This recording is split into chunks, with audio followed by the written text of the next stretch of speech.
and bright stars through the perilous fight. O'er the ramparts we watched were so gallantly streaming, and rugged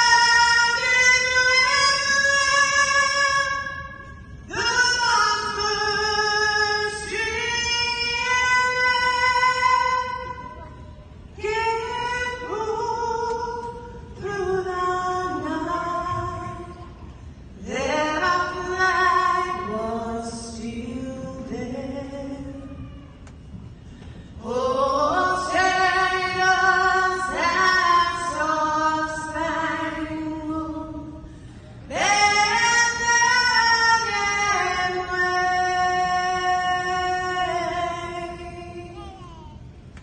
for the land of the free and the home of the brave.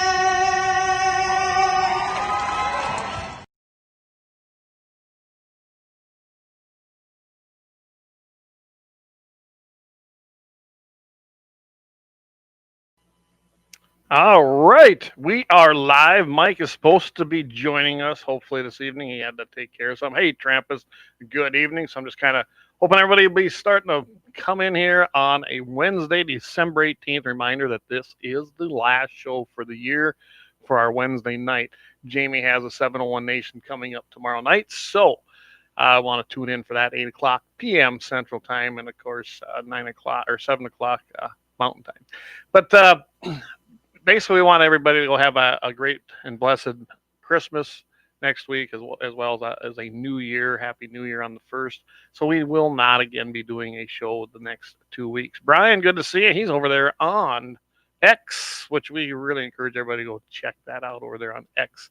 Our Rumble stations are up as well. So you can check them out. Just look for Guns in the 701. That'll be one of them. Or you can go Guns and the 701 hosted by Clay and Mike, and you'll find that one as well. And they are up and running and live, so go check them out. And yeah, the problem is if I see something on there, I have to actually go over there and monitor it and then bring it into the chat. So I know that they're actually trying to help that out and make it happen. But when they'll do that, I have no clue. They have fixed a few other things on Restream, and they're pretty good. But I don't know when that's going to happen. But I'm just looking at them now, and they are up and running. I think we're getting some feedback too once in a while. Anyway, so welcome everybody. Let's get this baby rocking and rolling with the Second Amendment, a well-regulated militia being necessary to the security of a free state. The right of the people to keep and bear arms shall not be infringed. So one of the things I wanted to talk to everybody about tonight was, of course, what happened in Wisconsin. We all know that there was a school shooting that took place I got the name here. It's the Abundant Life Christian School in Madison, Wisconsin. A 15-year-old girl. It's very, very tragic. It really is. I don't know what drives a 15-year-old. I mean, I've got kids that are 15 and 18, and I can't even imagine what would drive someone at that age to do that. And there's just a lot of things unknown here. But open fire on Monday, December 16th, so just 2 days ago, right here before Christmas. And I have to say, our prayers do go out to the family and to the parents. I don't know what the circumstances are, but I cannot imagine what they're going through right now. I can't imagine anybody going through that, especially the victims. The Madison Police Chief, Sean Barnes, he stated that the motive behind the shooting appears to be a multiple combination of factors. It's under investigation. They don't really have a lot of answers right now. And I suppose, I don't know with the upcoming holidays. I'm not sure that we'll hear a lot till after Christmas and New Year's. And I don't know, but she died of suicide, so evidently shot herself, which is even worse. I can tell you right now, something like this, I don't want to see anything like that happen. Why did it happen? I don't know. There was no resource officer, from what I understand, on site at that particular school. And of course, there's enough blame to go around, and enough of these anti-gunners going out there calling for more gun control, Joe Biden included. Just couldn't waste, don't waste a good opportunity, right? And that's why I'm going to play you this clip from a former communist president named Obama. And yes, I did call him that on purpose because that's what I believe he is. I'm going to play you this clip because I want you to see how they take this and twist it around. This aired on PMSNBC, as Rush used to call him. Had to do with RFK Jr. Now, RFK Jr. is not a friend of the Second Amendment, never has been. I'm sure that he's not going to have much to do with that in Trump's administration. His job is at Health and Human Services. But as we remember, Health and Human Services under Obama tried to make the gun violence, I think that's probably the first time I heard that term, an epidemic. That's what they kept calling it, or a health emergency across the United States, trying to regulate through a CDC and Health and Human Services, trying to regulate your Second Amendment away. And that's kind of why, like I said, I want you to hear this. I want you to watch it, and then I'll talk about it here afterwards. 124 people have been killed in school shootings since 2013, 181 injured. It is obvious, but I think not stated enough, that guns are a health policy issue. Little kids going to school are being shot dead. In this case, a week from Christmas break. In this case, potentially, some of the kids who had basketball practice tonight, as we saw on the website. That's what they were supposed to be doing tonight, going to basketball practice. Can you put this in the perspective of American health policy, Doctor? Yeah, Chris, it's hard. I've got kids that age, and I know that school well. I have friends whose kids graduated from that school. So there's a lot of, it's very, I just want to say to anyone listening, it's very hard not to be personal about it, no matter who you are, because this is just not supposed to happen. But Chris, as you mentioned, we've said that too many times. So in terms of health policy, I think that we're talking about exactly what you said. Guns are a public health crisis, more so than even, we've talked about COVID for many years, you and I, but this is, if you look at the numbers of deaths and the ongoing predicted deaths that are going to continue to rise because we just can't act, not as a country, but as a world, about what we value, it is a health policy issue. And if it helps, Chris, just what's happening right now, you've got first responders that are there. You can imagine the crowds that are there trying to understand if it's their loved one that's been affected, if it's their loved one that they can or cannot get in touch with. So first responders know this better than anybody because they are not just the first to the scene, but I've been in the emergency room when we've had these shootings and we're waiting for people and we don't get them because there are no people that can be saved. And then when you look at the aftermath of the violence, Chris, as we've seen an escalation in the ability to print guns, the ease in which you can gain ammunition, the uneven pattern of laws, depending on what state you're in and what the laws are. And then let's just be honest, this kind of culture of violence. I see it with my own 10-year-old son with the video games his friends play. We've normalized so much of this violence. And I just want to go back to kind of American health policy. This is awful, but it's a reminder that I need to keep at the screening that I do with patients on whether they have guns in the household, how they keep those guns safe, whether they have children in the household, what they do when other children visit their household. Chris, I've had parents even say, like, should I ask other parents about guns in the household? I said, you should. It should be a checklist, not even to think about it. But that's part of what we're talking about. These are not just policies that we have to enact at our local level, but they need to be implemented at the federal level. And Chris, as we're speaking, we're talking about a secretary of HHS potentially. We're talking about people who are going to be in leadership positions. They don't even support science when we talk about vaccines. How are we going to depend on them to support the science around gun violence as it's literally unfolding in front of our eyes? And it's tragic. And the long-term mental health effects, we still don't know what that's done to our generation and to the generations that follow. All right. So there's a whole bunch of things to break down on there, as we saw. First of all, it's mostly a load of crap. I guess I should have done a little commentary while that was going on. I want to point out one thing I heard this dumb idiot say. I got a different name for it, but we'll be nice here. Her name, of course, like I said, we don't want to forget this. Dr. Kavita Patel. Never forget her. She hates America. She hates the Second Amendment. She wants to use, as you've seen, the health services or even probably the CDC, but they want to declare this thing a health emergency. That's plain and simple. And they think that they have a right. They do. They think they have a right to ask you about things like this. But she talked about the culture of violence and then turns around and says, I see it in my 10-year-old kid who does this stuff on their video games. Well, hey, I have a clue here. How about you be a parent and tell your kid to get the hell off the game? How about that? If you think he or she is playing a violent game and that's causing violence in your child, I don't know. Maybe you ought to just not let them be on there. But of course, everybody else is supposed to be parenting and watching out. And it's everybody else's fault. That was one thing that I seen.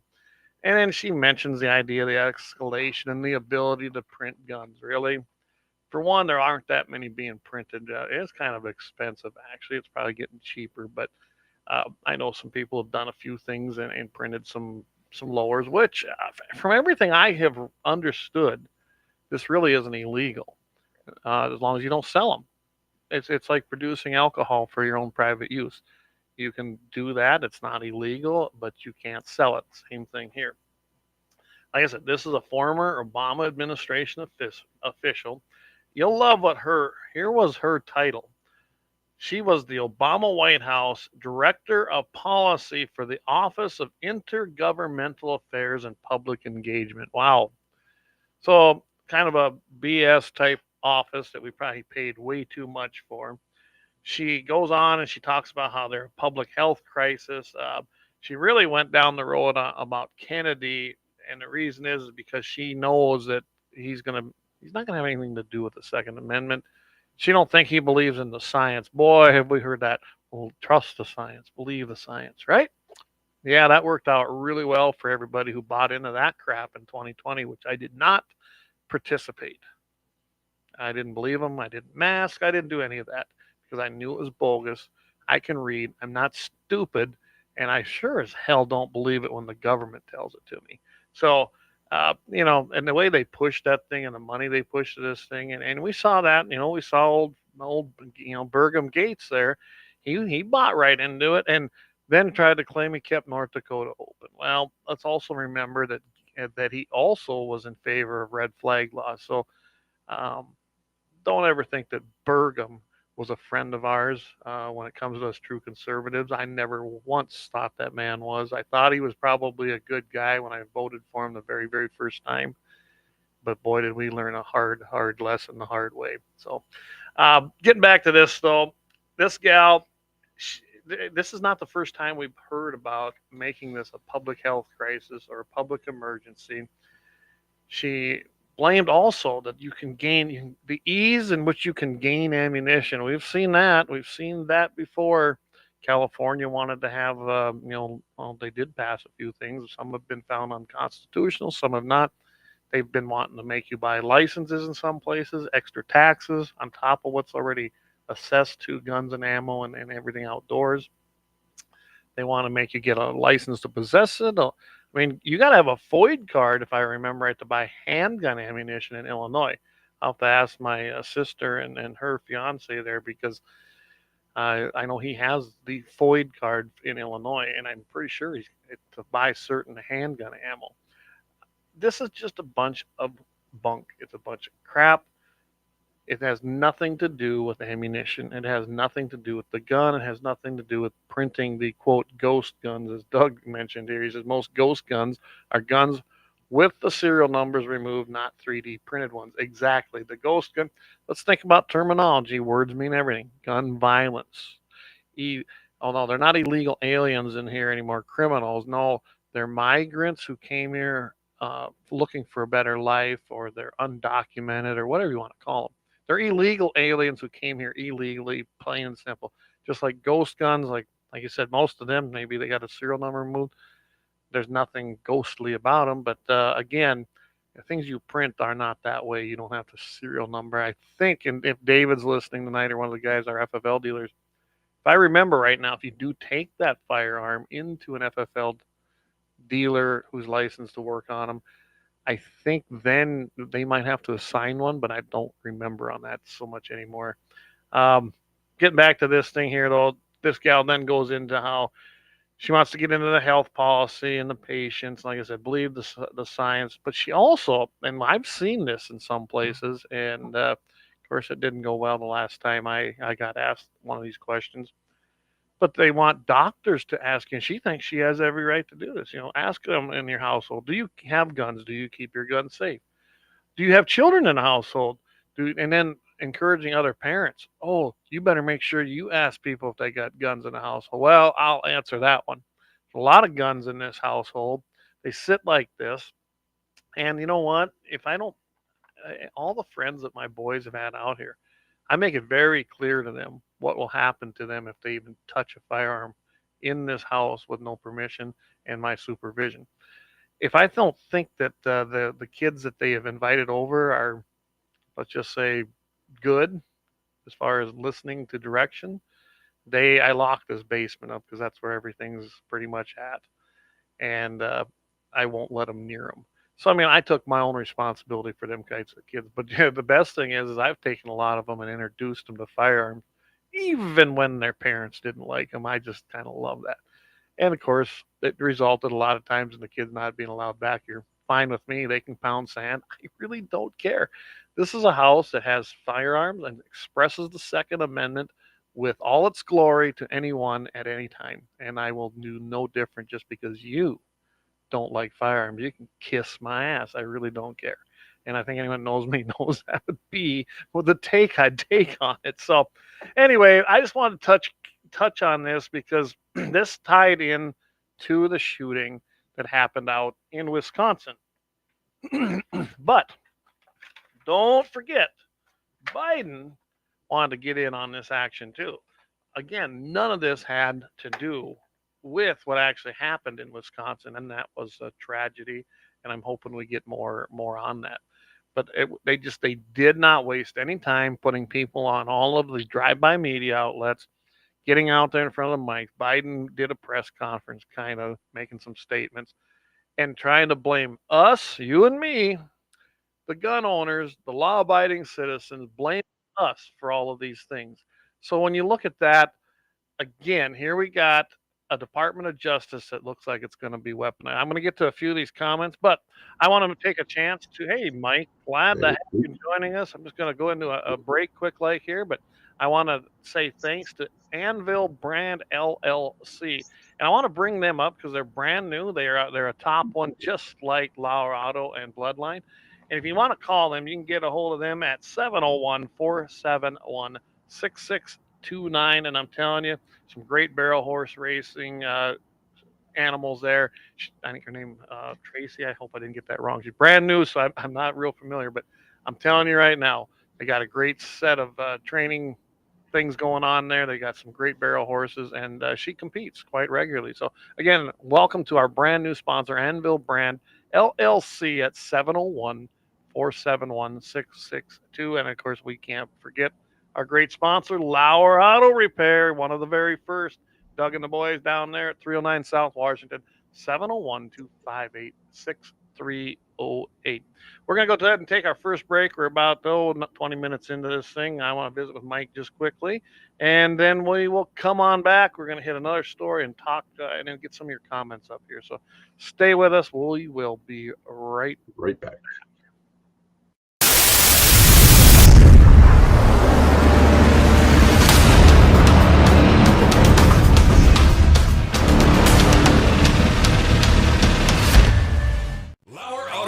Located at 309 South Washington Street in Bismarck, North Dakota. Give them a call at 701-258-6308. The team of mechanics at Lauer Auto can take care of any problem your vehicle is having. And when you do business with Lauer, you can be assured you're doing business with a pro Second Amendment America First repair shop. There are plenty of other auto repair shops in the Bismarck-Mandan area. But why take a chance at patronizing a shop that might not have your beliefs at heart? Make no mistake. LAUER Auto is your pro Second Amendment repair shop. When you talk to the guys at LAUER Auto, don't forget to tell them that you heard they are a sponsor of Guns and the 701 and that you appreciate their support of our pro Second Amendment, pro North Dakota live stream and podcast. That's LAUER Auto Repair, 701-258-6308. 701-258-6308. Located 309 South Washington Street in Bismarck, North Dakota.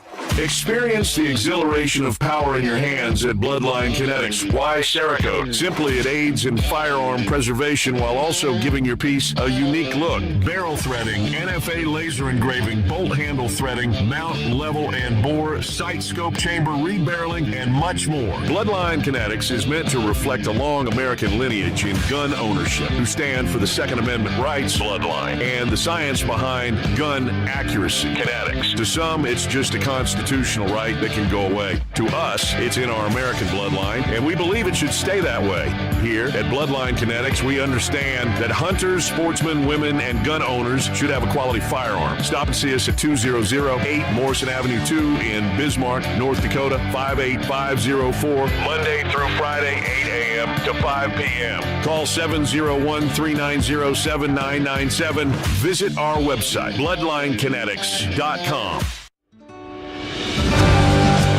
Anvil Brand LLC, raising and training tomorrow's barrel horses right out of Bismarck, North Dakota. Tracy and her family are great American patriots who not only support the Second Amendment, but they also promoted what you're looking for, top quality barrel horses. Go ahead and give Tracy a call at 701-471-6629 and tell them Guns and 701.com sent you. That's Anvil Brand LLC out of Bismarck, North Dakota.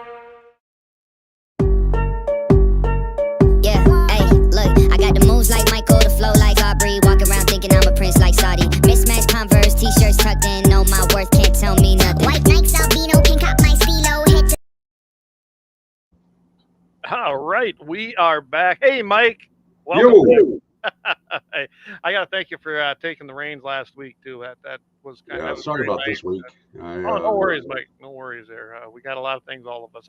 I wasn't even supposed to be home tonight, so the weather took care of that one, or at least I didn't want to take a chance on it. So Right, understand that. So yeah, no, again, thanks a lot. Like I said, I wanted to attend that and at our church, and to me that's pretty important, and I was glad that I was able to do it. So thanks again. So want to hit some of the comments if you haven't got them already. Yeah, go for it. So what have you hit so far? Of course, not too much. So if you want to go through them, let's see what Doug's got here for us. How does Biden come out pushing for more gun laws when he just left his son off gun charges? You know, and I actually, it's a very good point, and it does make sense. Well, how could he do it? At the same time, I ain't slighting him for pardoning his son, because if it was my son, I would, and I'm going out, and I got no legacy anymore. I mean, really, if you think about it, Biden has no legacy to stand on. And he's going out as a doddering old man that didn't accomplish very much. So with that in mind, I think you're there. Can you hear me? Yeah, I hear you. Oh, okay. It doesn't showing up on my end. All right, that's fine. But as you know, a doddering old man that basically lost his faculties at the end there, and and so he did one thing to take care of his son on the way out.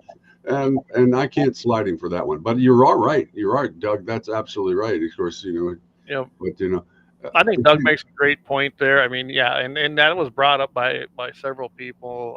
NRA, I mean, there were just about all the gun rights groups made that comment in reaction to what's happening at the Department of Justice. But I can tell you right now, if it was my son, and like you said, of course, I don't know if my son would do that, because I've never brought my son up to be, worthless, and I'm not worthless, where Biden's a piece of crap and his son turned out to be a piece of crap. So I guess apple don't fall far from the tree, in my opinion. But I would not let my son go to prison either if I was a president, and it would be very hypocritical. I would understand it, but at Biden's age, and I'm not sure Biden's all there, his legacy's shot anyway. What's he care? And well, after all, I mean, once your pardon gets signed with a crayon, I mean, really, yeah. At what point does it really stained matter? with ice cream. Yeah. But yeah, I can agree more. Pudding. So yeah, we got that. Yeah, his son. Yeah, Doug's right. His son does look like but you still look like a hypocrite. Oh, absolutely. He doesn't look like one. He is one. Yeah, It is very hypocritical to he said he have. wasn't going to do it, then he did it. But I would do this. I never would have said I wouldn't pardon my son. I mean, but I knew Right. he did that when he was still running. Well, walking really. I mean, he never ran, but he was walking. But yeah. So, how much have you covered on the CEO murderer, by the way? So, We didn't really touch on any of that yet. But I'm going to get to a few more of these comments too. Right here, Lynette. Yeah, there you go. No one called for gun control when the United Healthcare CEO was murdered. No, they went straight after suppressors. They went straight after suppressors and 3D printed guns. That's what they're going after. They're not. They could care less about anything else. Although I got to tell you this right now is they are trying to enact laws in Manhattan right now that increase the security for the wealthy. Now that means guns in the hands of the wealthy, less guns in the hands of the common man. So tell me that's not a bit of a hypocrisy right there as well. Well, New York's always been that way. I don't know how they make that any different. I mean, Trump had a concealed carry. They pulled that, of course, after the fake trial that they had for him. But it was awful hard. Unless you were very wealthy or a celebrity, you couldn't get a concealed Well, carry. you couldn't afford it. You couldn't afford it or get it signed off on. And you couldn't get it at all. So, Yeah. I mean, I don't know how they're going to change much of that. New York's a bunch of, they just flap their lips. They don't say a hell of a lot more than that. So, I am going to go back through some of these. As far as that CO thing goes, let's remember they did some polling. 41% of 18 to 25-year-olds thought it was just fine if they killed him because he was an evil CEO of a healthcare company. Well, yeah, okay. I checked out United Healthcare. I'm not impressed with the way they conduct business, but you know what? You don't die for it. He was a CEO. He was a husband. He was a father, and he didn't deserve to die. Maybe go to jail if they found things. I don't know. I mean, that's all assumptions, and I still believe in innocent until proven guilty. So, as far as I'm concerned, there was no charges pending on the man, and he was innocent. No proof of guilt of anything. So you can't have the public sitting there, the same public that is against guns is suddenly all for it when it's killing the CEO. Yeah. Yeah, and that's a huge problem. The problem is in that same poll. So you take the next age group up. It wasn't a whole lot. I mean, it was less, but when they were all said and done, over 50% of those polled in the younger categories, they didn't have a whole lot of problem with it. Yeah. Well, I mean or they didn't have an opinion even. There was a small group there like, how could you not have an opinion on that? Yeah, at all. Yeah. I'll tell you flat out, I condemn the action. I don't care how bad a guy this was. He didn't deserve death. Okay, No. that was not up to the Mario that did it. So they show the footage of the killer getting getting taken into the thing. It's because somebody yelled out, I don't know if you knew it, "Hey Mario, it's me, Luigi." And oh my God, he got so damn mad about that. But I'm just like going, hey man. By the way, Mike, check these out. Oh, that's so awesome. So these are brand new. We had a few made. A few of us are going to have them. Doug, I think Jamie's got yours already. Because you've been with us since day one.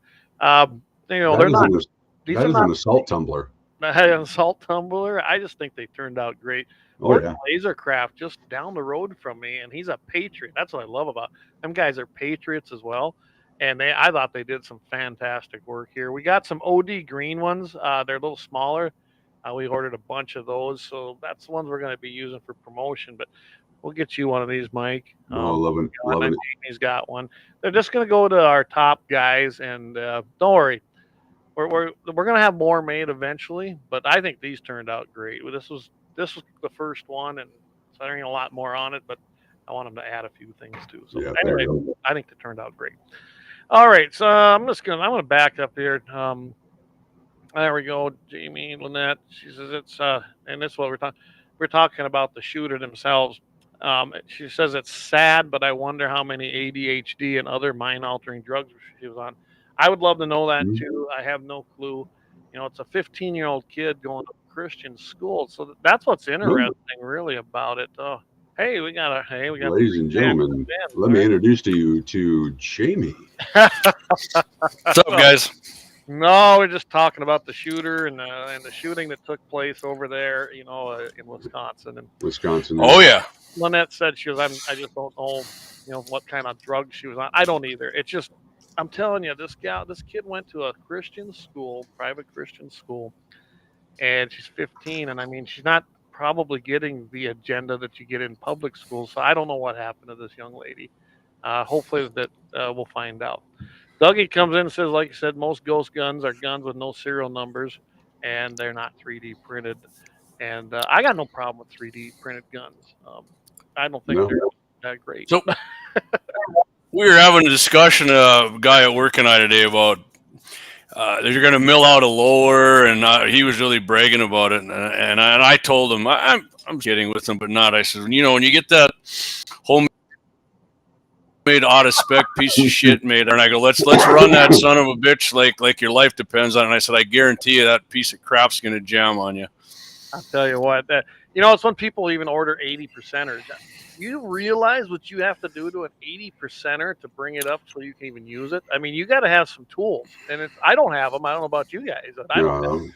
Yeah, I mean, you got to be pretty damn good at it with your machining, and just because you got your 3D printer doesn't mean, hey, I got something that's just like a factory Glock. This thing's awesome, man. Yeah. Well, good luck. Let's put that in the thing that says so. The United Healthcare shooter, one, they had so many different stories because they don't know how to identify a gun right off the bat. Yeah. The one that I really liked is that they says, well, it looks like that he is one of the guns that they had on farms that they used to kill cattle with. And I went, okay, that was not it. I mean, not if the cattle are coming right at you. I mean, no, it's just like, one, you're saying this on the air and you look like an idiot to 95% of the people that are out there. You got to remember, those stations, which is like PMS, NBC, or the Clinton News Network, dumb, retarded stations that are losing their viewership have dumb, retarded viewers for the most part. And they don't know. So they can throw anything out there, let it stick to the wall. And a lot of these people, they think it's gospel. I mean, I love my dad, but he sits in front of NBC and those kind of stations and has no clue what really is going on. And he would believe it, unfortunately. Yep. I mean, you sit down and watch that stuff for 15 minutes, you start getting depressed. Yeah. Oh, you'd think the whole world's coming apart.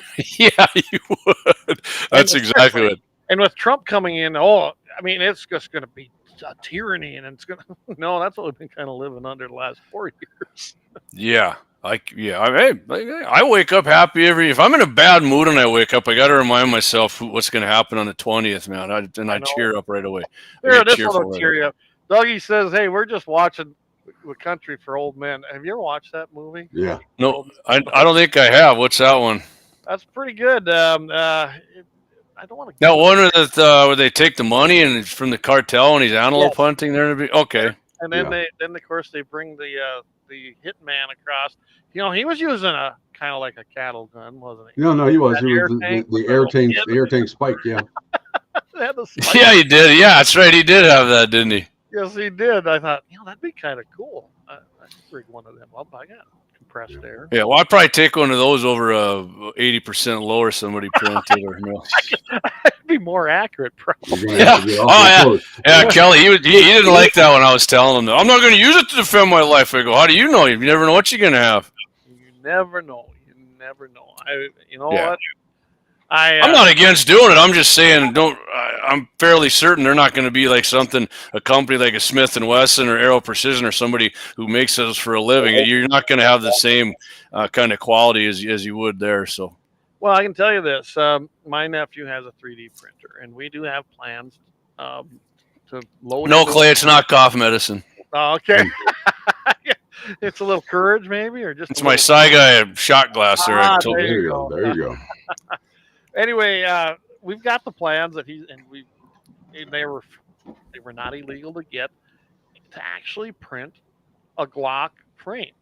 Now, you got to remember, you got your bottom part and your top part. And for everybody that doesn't understand guns, which I don't think we got too many of them in this audience, but you still have to have a barrel. If you don't make your barrel out of some kind of metal, or with some kind of rifling or buy one, it's not going to do much and it's not going to last. You might be able to make one out of a polymer and shoot one round through it and it's done.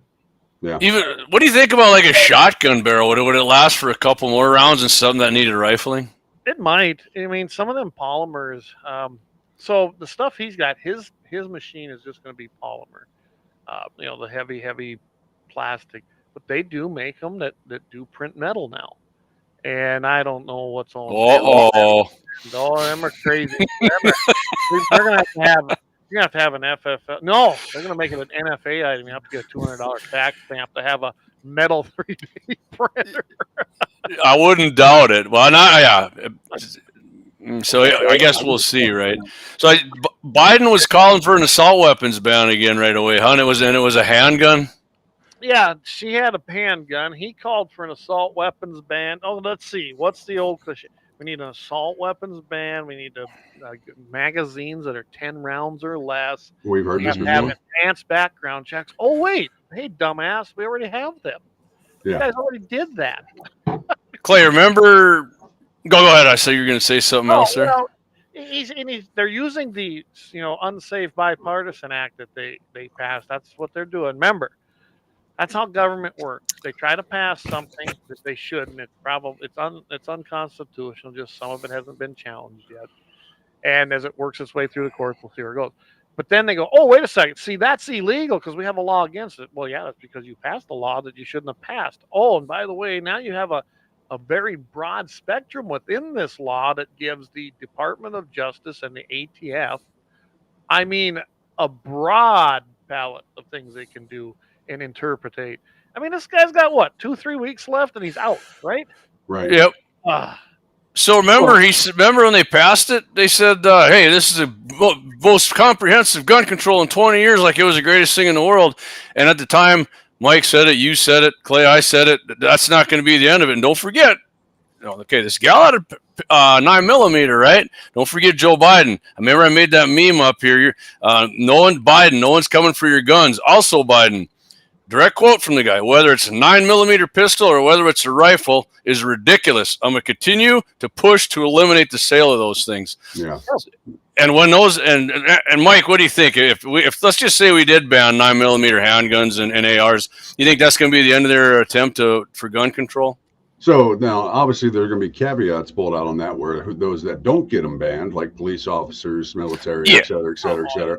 Yeah. So basically, you're creating a black market where not only people are going to make money off of it, but you're making me a criminal because I already own one and I'm not giving it up. So I'm right. A criminal. Remember I don't know if you guys caught it last week. I was talking about the thing in Michigan, the law they want to pass, and it's not they can't ban guns, but they're going to try to ban colored guns. So guns are different. So our friends from Bloodline who do different Cerakote coating and all that, those guns would be illegal. So if I have any of those, now all of a sudden they're illegal. Now they didn't make the gun illegal. They just made the fact that I have a different color variation on it illegal. So I'm a criminal by fact. Yeah, I even brought that up on KFYR last Friday because I thought, and we had some fun with that. Of course, we have some time constraints on radio, but right. Can you imagine that? I mean, here we go, a color, just color. What do they got? Are they discriminating against colored guns? No, I think it starts off with the pink guns that you always see, the pink crickets that guys are getting their younger kids. I mean, it's just, and I really think that's where it starts. And they're like, they're going to make all that stuff illegal. So that gun right there that we just got from Bloodline Kinetics, mine and Jamie's would both be illegal in Michigan. Right.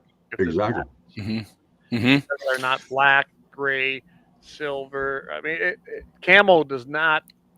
And I don't even think it does pimp blue like mine. I don't even think that you need Bruin for that. I mean, I think that is just that would get shot down in the courts just on its face, don't you? So Mike, remind me, what was their reasoning for banning certain colored guns? I didn't catch that. I do remember you talking about that. I didn't catch everything, but what was their reasoning?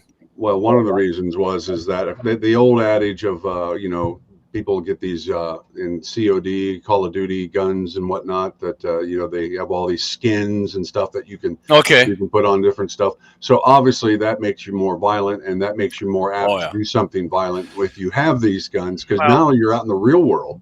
I'll tell you what they really was bothering them. They even termed it deceptively colored firearms. Yeah. And the whole thing when they were talking about it, I went and pulled up some of their completely retarded testimony on this. They were saying that the colors are deceptive, therefore their intent, the person owning them, is going to be malice. You can and now think about it, because I want a camel gun or a blue gun or like what you just had. We are trying to deceive law enforcement, according to, I didn't even catch the dumbass's name, but we're trying to deceive law enforcement so that we can basically commit crime. They said it was malice acts that we're trying to. The other side of it is guns before you're innocent. Guns that were that looked like something else. Yes. So I know that we have some of those pocket pistols that are out now that fold up into those little squares. That that you can put on your belt buckle and all that, and you can't tell what they are.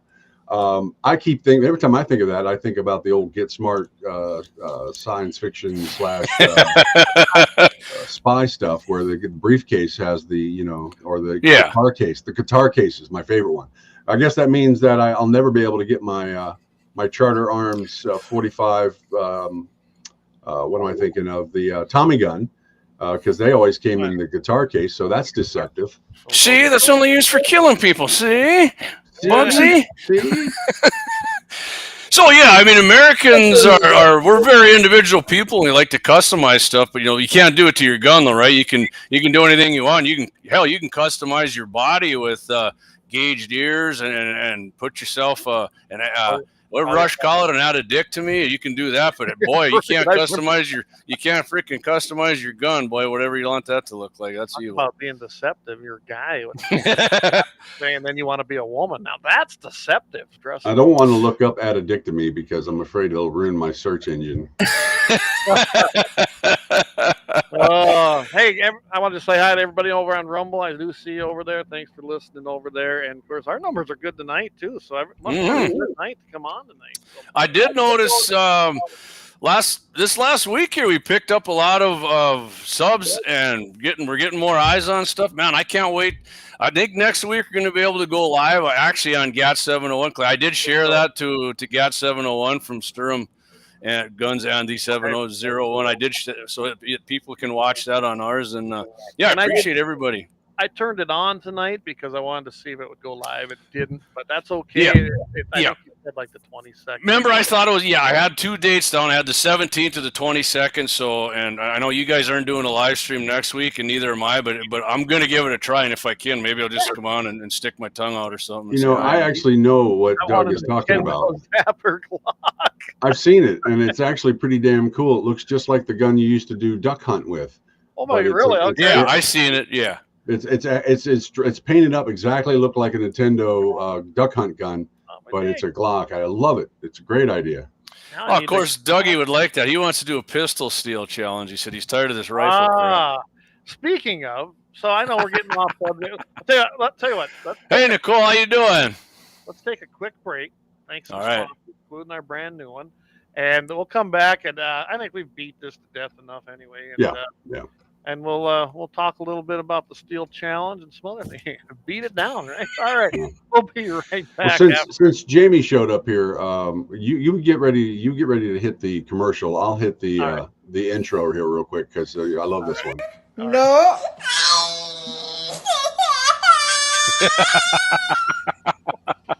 Oh my goodness. No. I love it myself. Oh.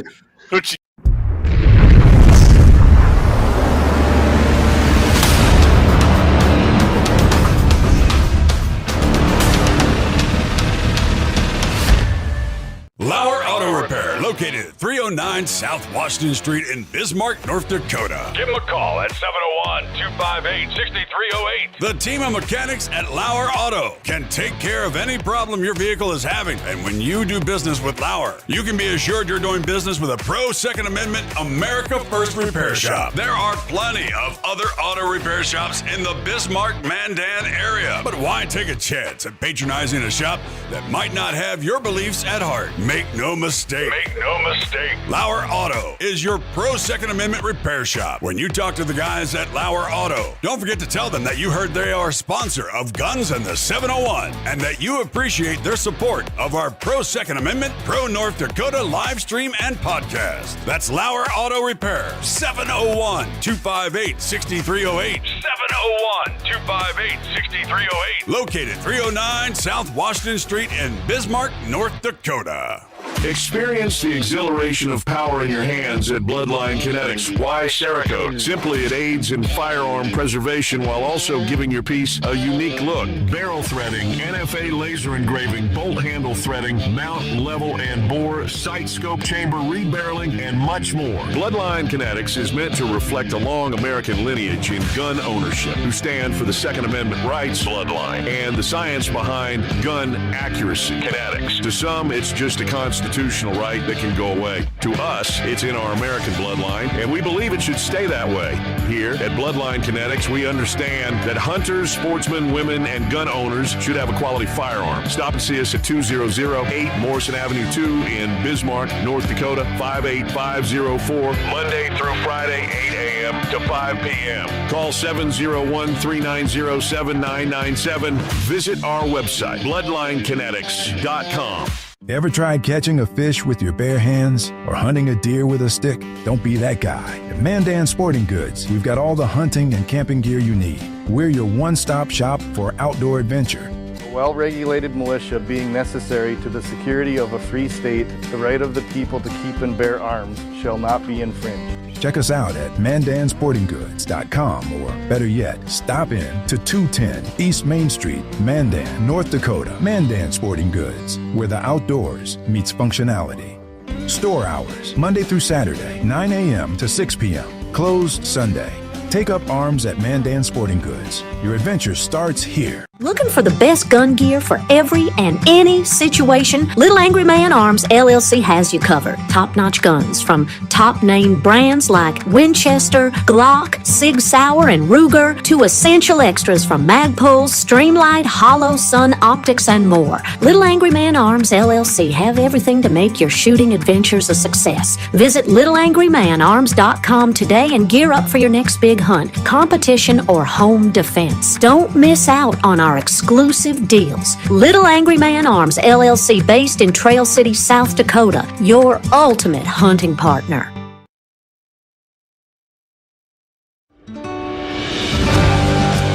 Anvil Brand LLC, raising and training tomorrow's barrel horses right out of Bismarck, North Dakota. Tracy and her family are great American patriots who not only support the Second Amendment, but they also promoted what you're looking for, top quality barrel horses. Go ahead and give Tracy a call at 701-471-6629 and tell them Guns and 701.com sent you. That's Anvil Brand LLC out of Bismarck, North Dakota.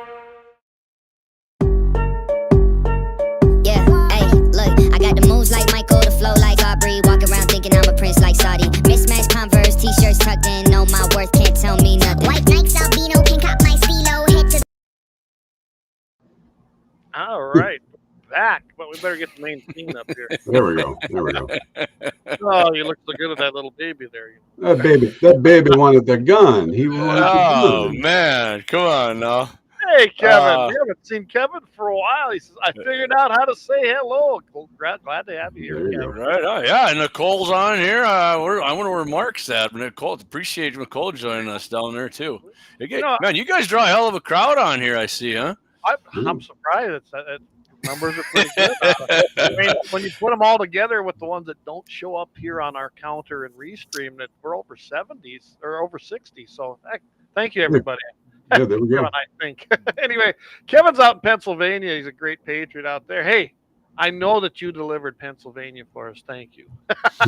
Right on. Oh, Mark is with Nicole out there. Yeah. All right. Appreciate both of you guys joining us. That's awesome. That's just it. All we see is the counter for people who have logged in. Who knows how many are? Maybe they're having watch parties we don't know about. Hey, I hope so. Anyway, so all right. So we should probably go through some of these comments. Yeah, get these comments. I was laughing at a couple of them there over the commercial break. Hey, but real quick, Deke, nice job on that commercial. Anvil Brand sent me a text today, and both of them said they thought you did a damn good job. They loved it. Yeah, that's a new guy I've got at the radio station that I had him do it. He's from Texas, so he had a little twang to his voice. Awesome. I figured it might work out a little bit. And now we're farming out to another radio station to help out. Anyway, we're going to have to get 701 network pretty damn quick here. I'll put it up there. Anvil Brand LLC 701-471-6629. Again, they come on board and they're at the same level as LAUER Auto Repair and Bloodline Kinetics, and we're glad to have them on. We sure appreciate them because I can tell you this. I saw some of her videos. I think if you're looking for a barrel horse or probably any kind of training, that's the place you're going to want to go. Yeah. Yep. They're awesome. They're good people. I've known her husband. In fact, back when I met my wife, when I met J.R. Havens, he introduced me to her. I've known Travis since then, and he was a helo pilot in the Guard for years, and big gun guy, big hunter, great American, obviously. He's from Montana. I'm not sure exactly where Tracy hails from, but yeah. And they live right out there, neighbors with Marty and the blind guy and gal out there. Really? Okay. Yep. Awesome. Yep. Wow, we just keep... You know what? I noticed we've been in this, about an hour, and the number just keeps climbing over here. So, hey, welcome all them new guys coming in tonight. Awesome. We've just been discussing a little bit about essentially what happened in Wisconsin, but like I said, we kind of beat that. Oh, yeah. Hey, see that? Yesterday was Kevin's birthday. Happy birthday, Kevin. Happy birthday, Kevin. He doesn't look a day over 21. I'll have a shot at Fireball here for you, my friend. Now you can buy a gun because you're 21 and older. I kind of look at that whole thing.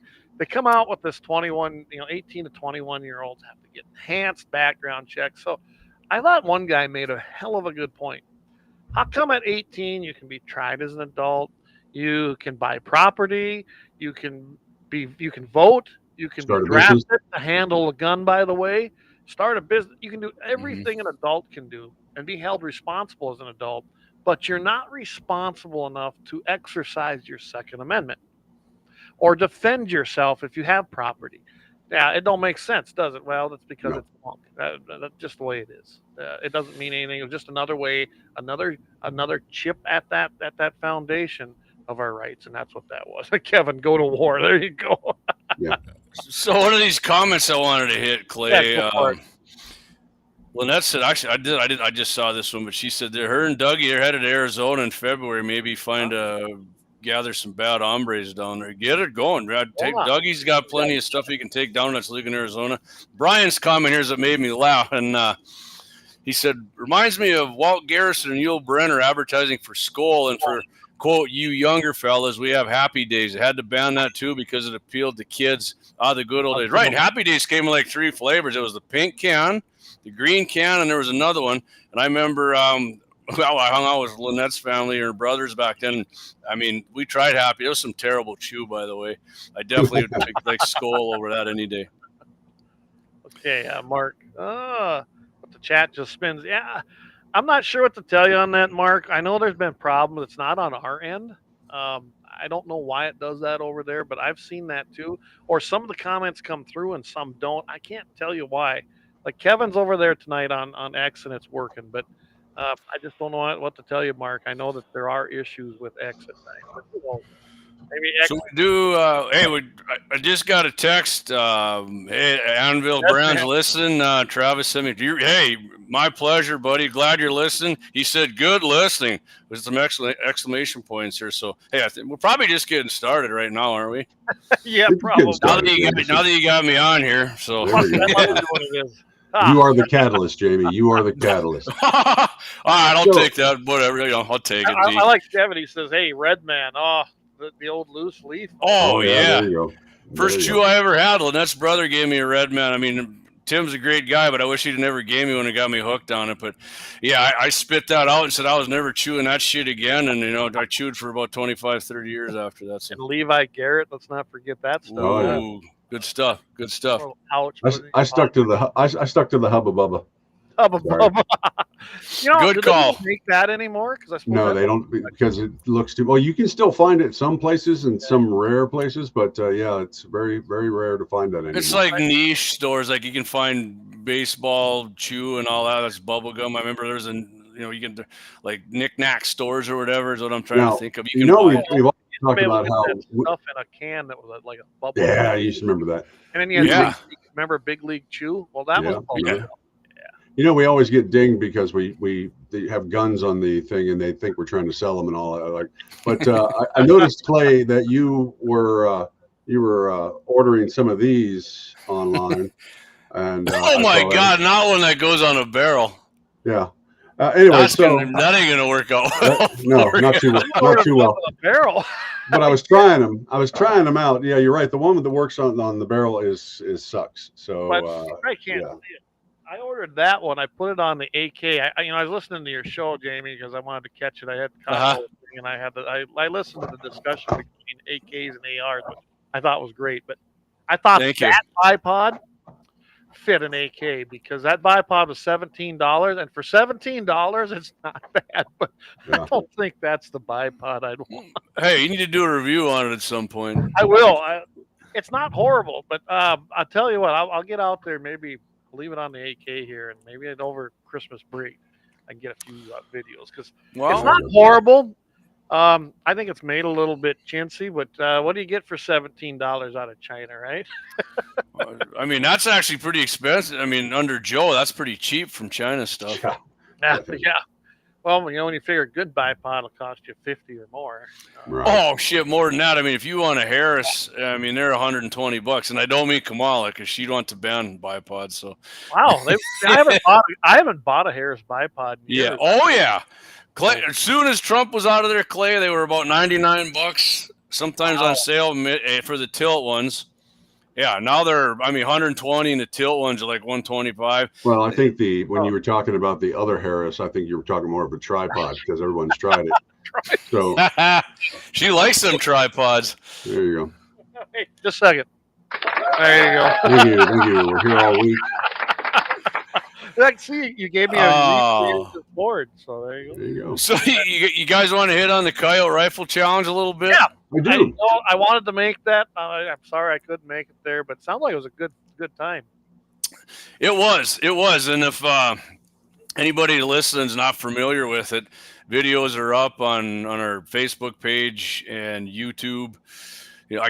Until I get a computer and I can put everything on there and load that sucker up to Rumble, which I will do almost exclusively. I can do shorter videos on Rumble, but when I try to load a long video up from my phone onto Rumble, I mean, it's like banging your head against the wall. Yeah. Jamie, you're going to love this. We ordered everything. Only half of the shit's here. I was afraid of that coming up on. I'll make it work until then. Let's just not get kicked off. Hey, and the video, honestly, the video's up. If you're on Facebook, it's a 9-minute and something video, but this is a reason why I don't want to get kicked off of Facebook. That son of a bitch in less than 24 hours has, like, last I checked, over 400 views on it. I mean, it's a 9-minute and something video.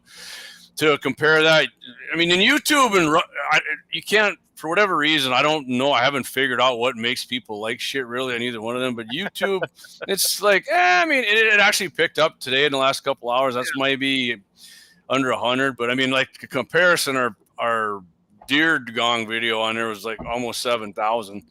Right. But anyway, yeah, we had everybody out there. Start out at 300 yards with the smaller coyote, 4-inch, whatever size a clay pigeon is. Right. And of course, per usual, I completely missed the coyote gong at the 300 right off the first shot there, which a couple other guys did. What's crazy is the day before, we left the farm, 300 yards. Of course, I was from the bench there. Dropped 3 rounds right in. I mean, about the size of a lid on a freaking jar or something, or a soup can. Oh, I'm good. Nope. I think Troy Troy hit it once, and then Jake, of course, the 6'5" Creed, he drilled it pretty good. And we moved on to the second round, and some of us hit it. I hit it, Troy hit it, and Jake hit it again. I don't think anybody else hit. Not in the orange, right? Not money zone. And then we went to 400, and I hit it in the orange first. I'm going to go ahead and beat my drum on that one a little bit because the wind was blowing us off. The wind was blowing it more than I thought, and Troy hit it, and then Jake hit it, and Dave hit it. I don't know if anybody else. I think everybody else missed it, but it's a good video, man. And she told me they like that because everybody, and I said I've been guilty of this too. You think you're, you get a couple good shots. Like I was way overconfident when I left the farm there. I was like, I guarantee I'm going to drill this thing, right? Because I was just smoking it out there, and I got great velocity. But Doug says Jake isn't invited anymore. Hey, he did miss it at 400. If you watch the video, he missed, and I just. Out of courtesy to the champion, I let him have another shot, and then he did drill that sucker down right in the middle of the orange. So, yeah, you're lucky I wasn't there with the Swift. Yeah, I mean it was fun. Watch the video. I mean, I got some good sound effects in there too, and yeah, I do it to myself too, and I miss, but. It kind of sucked. We had two cameras going, Clay, and I had to edit not only the cameras of two into one. I also didn't time people again, which I'm going to do. It takes forever. These guys lay down. I'm not naming names, but it takes them forever to aim and drop the hammer. And I'm like, man, we were making fun of a couple of guys like blowing a coyote call. Hold on, he's leaving. We're blowing a call and we're yipping at him. But yeah, next time we do it, I don't care if it's a coyote thing or whatever it is. We're going to have a timer. I mean, I'm going to give you like 10 seconds to drop the hammer.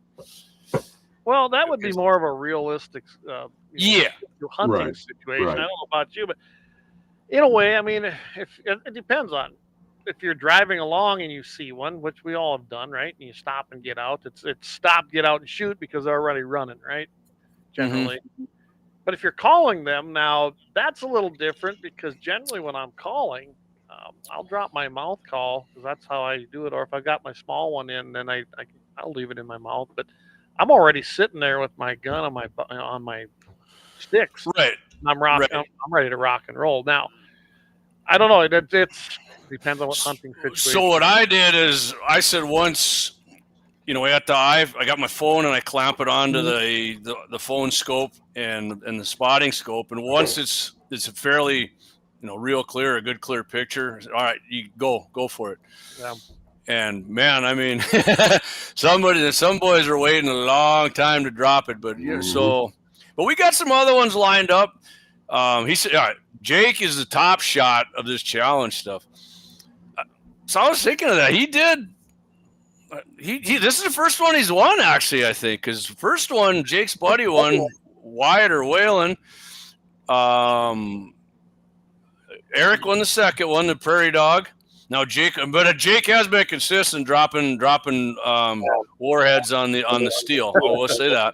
Well, I think Troy Howard was the only guy who actually got every time we shot, he actually did hit the steel, not necessarily in the orange, but he did hit they were, good kill shots if we were shooting coyotes.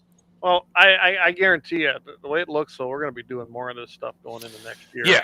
I think I got an idea for it too, and I'm sure you do too, Jamie, but we can really make this into a competition. And I don't know where I'm going with that, but we'll talk about it in person. By the way, I'll be up there Friday in the morning. Yeah, we're going in studio. Real quick about the competition, I got to let me just run this by you and Deacons here. What you think? This, my boss actually told me about this. Yeah, that's right. My boss, lifelong friend of mine, great Second Amendment guy. He said, what you guys should do instead of giving yourself one crack at it, he said, is you give yourself 3 shots with like a prairie dog gong and them 2 coyote ones or another one. And then, if you miss a bit, if you hit the steel, you got the money zone and the outside zone. And then if you're behind in your last shot, you can catch them if you shoot that little prairie dog gong out there at 400. So you can take third place or you can hit that and jump into first. Well, that sounded fun to me. That's kind of where I was going to go with that. So we're on the same page there. I mean, we might as well make it. fun, right? Well, we are going to do an offhand one, and we are going to do an iron sight one, and then we got some other stuff in mind. Doug and I came up with one. You know, he cuts out the mule deer heads just out of wood. He's got the Firebird targets, and I don't know if we're going to call it like the Muley Doe Brain Bucket Challenge or something and set it up. Because if you hit it in the old nebula, is that not what they call that little thing in the nebula? Yeah, if you hit that, the Firebird's going to go off, and you know you hit it. So, all right. I think stuff like that's fun. I do too. I mean, it's entertaining. I mean, I'm not Merv Griffin, but I mean, I think it's entertaining. I've been tooling around with the shooting competition, thinking with you guys is that we need to do a thing with drones that are towing a target. But now here's the deal. Now you've got I like that. You've got it out there at certain ranges and all that, and of course, but if you hit the drone, remember you are out of the competition and you've lost your money. So, but everybody else, a lot of money. Yeah. but some of the drones. So you've got a one shot going across, and then the other. So we could tow probably little targets. To interrupt, I got to give you a quick update. So with all of the platforms, we're actually pushing over 80 right now. Awesome. Appreciate everybody listening. You guys are awesome. I mean, I really, I'm very thankful that everybody's out there and listening, and we keep growing. And Marty Beard one time said there should be 100 people listening. I agree. And maybe we'll. He get did there. say that. Yeah. I'll give a shout out to. Go ahead and read that comment that you put up, Clay. I was going to say that one. Didn't that one happen in New Jersey? The drone thing. Oh, that drone thing. That's right. Is that what happened in New Jersey? Yeah. I was just going to give a shout out. Thanks, Daryl Lease, for giving me a shot again and hosting the KFYR Cafe there yesterday. I've had a great time with James in there. It was a great show. I had people calling in, and a lot of people texted me saying they enjoyed the show. I appreciate that. And you guys are on the radio more than I am nowadays. If you missed it, it says so like it's an hour, but realistically, when Todd edited down, it's like 34 minutes or something. Yeah. I posted the link to it on our Facebook page and X. You can go on there if you want to listen to it. If you're not sick of me yet, you can. I have bad news for you. I'm on tomorrow night and Friday too. So it's a Christmas season, man. We're just cheering everybody up, aren't we, guys? Right. We're cheering. We're full of cheer. Full of cheer. And by the way. Friday when Clay and I are on Mitchell in the morning, it's giveaway time, baby. It's a Christmas giveaway, right, Clayton? Yes, it is. We're bringing gifts. We're bringing gold. I seen you had one we were giving away there in your hand. Why don't you hold that up for everybody unless you have it? Again, I'm telling you, they did a fantastic job. Even got it up here on the ring. And these are a pretty good brand. They're Polar or something. They are. So far, I'm really impressed with it. I've been using it. I've even dropped it. I got one little dent here, but it isn't nothing major, and I kind of expected out of something like this. But they call this their rose gold, and I just love what she did with that, Jamie. Remember when I was talking about you've got a little different one than I do? Yeah. You can see that the flag isn't near as embossed, I guess, but I think it turned out. This is how we're going to do the rest of them. I think it looks good, and I think it looks really good. Looks kind of classy. I guess I was looking for something different. I think we found it. Oh, yeah. Well, we're giving that away and a hat, and we got some decals. I got some mini decals. We're going to give away some mini GAT701 decals, and we do have some can coolies left. Koozies, Clay. I think we'll do that. I do. I won't tell you on air, Clay, because I don't want to let anybody start researching and get the answers. But I got some good ideas. I'll run them by you and Deke here after the show and see what you think. Good deal. And that's what we're going to do. We're going to have it so Todd won't be there. Mike Wagner is going to be Iron Mike. Joins in. Yeah, I hope he joins in a little bit. But a lot of times when we have someone filling in like that with us, they kind of let me and Jamie just go. But we're going to encourage everybody to call in and see if you answer the question, win it, and then we'll leave the stuff at the studio there to pick up. Yep. Love it. Perfect. And as far as I'm concerned, I mean, we can bring stuff to talk about. If anybody that's listening wants to listen in on Friday and call in with a subject, we're open. Do it. When I was on yesterday, we had a couple guys. In fact, one guy knew Gene Cox. I asked him, I know Gene. Really? Yeah, when we were talking about the state gun, I went in there and it was the whole show basically was about, I had a whole stack of papers there, and James was like, wow, you're prepared. And I said, yeah, looking at the first thing, I said, I don't know if we're going to get past the first one here, James, which we did. And it went pretty much the whole show, and we went to callers, and it was good, man. And one guy even encouraged me to keep up the fight. He listens to us. He thought it was great, and keep doing what we're doing. I said, we ain't quitting anytime soon. So no, it's I think we're going to be doing. We're just getting bigger, man. And I think it's going to expand. I know we've talked with Michael Bell, and we thank him for having us on there, once a month. And you better be listening, Michael. Yeah, the last time we talked with him, it kind of sounds like there's a possibility that might go longer. And we're okay with that. At least I am. And I think it's been great. KFYR has been a great partner really with us on this. And I think they've had a lot to do with our growth because we're able to reach people there too. And that's a huge audience. Yeah. KFYR's got the biggest audience around. They just do. It's like the NRA, man. Big Daddy in the room. They're a big boy in the corner. Just I did have something on the NRA, Clay, I was going to talk about tomorrow. Yeah, actually, I'm not sure you saw it, but I'm gonna save it till Friday and send you that link. The whole shenanigans in New York have all been settled, and there's actually I read it. I thought it was a pretty big shakeup that's going to happen at the NRA here. And I mean, the new guy there who's running the show took Uncle Wayne's spot. I think he's a stand-up guy. He's going to do a hell of a job. And some people already been booted out of positions there for something. And like I said, I was going to talk about it, but since you were at the NRA, I'll send you that link, Clay, and let's do that Friday because you got a hell of a lot more insight on that than I do. Well, and I can tell you, I do on this. I still stay in touch with people out there. I still stay in touch with some of the reps, and some people that I thought needed to go a long time ago are gone. I retired in 16, so I've been gone a while from there. But they needed to have some kind of shakeup. And both of you guys, how many times I tell you guys, Uncle Wayne needs to retire? Yeah. And I really felt that, I believe. Yeah. I mean, I liked Uncle Wayne, but, I guess Uncle Wayne was doing some things he shouldn't have. I hated to admit it, but he did. And all I ever conveyed to everybody was what I was told because I knew no different and I had seen no evidence. And it looks like I was probably wrong, but it was because the information was fed to us. No, you guys never admit you're wrong. Yeah, right. I wish I was right all the time. And like I always said, if he's been doing these things, then he needs to actually face the music. Mm-hmm. And we'll see where that goes from here on out. But as far as the NRA as a whole, it's like anything else. NRA is separate from the people running it. You get rid of the people running it that are doing the bad thing, the organization can once again be what it is. Yep. I think we're there. I think we really are. We're making. Yeah, like I said, I heard the new guy talking. We just jumped to 90. Hey, find 10 people to log in, and it'll be the first time I think we've hit 100 as far as on the ones we can see. If I gotta jump in there when I seen that. Tell you what, we are two.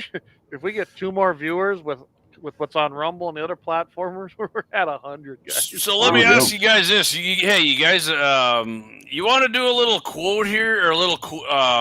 They did a men's health gun owner survey. Men's health definitely not pro gun. I don't know if you guys want to hit on. You guys want to hit on some of the questions they asked these guys? I thought they were kind of drop a question to me. Well, I'll tell you what. Before we do that, let's take a quick break then. Okay. And if we can come back, we'll just go into a new segment there. And we got all these listeners. Let's give them a little something other than our promo babble here. Stay in there. We're gonna have a little gun survey from Men's Health. They're like Deacon said, they're real pro gun. All right, so you're gonna get a kick out of this. Let me hit open for you here real quick, and then you hit the commercials. All right, so I think I got this one. Guess who's back again. Trump is back. Tell a friend. All right, Clay, you hit it.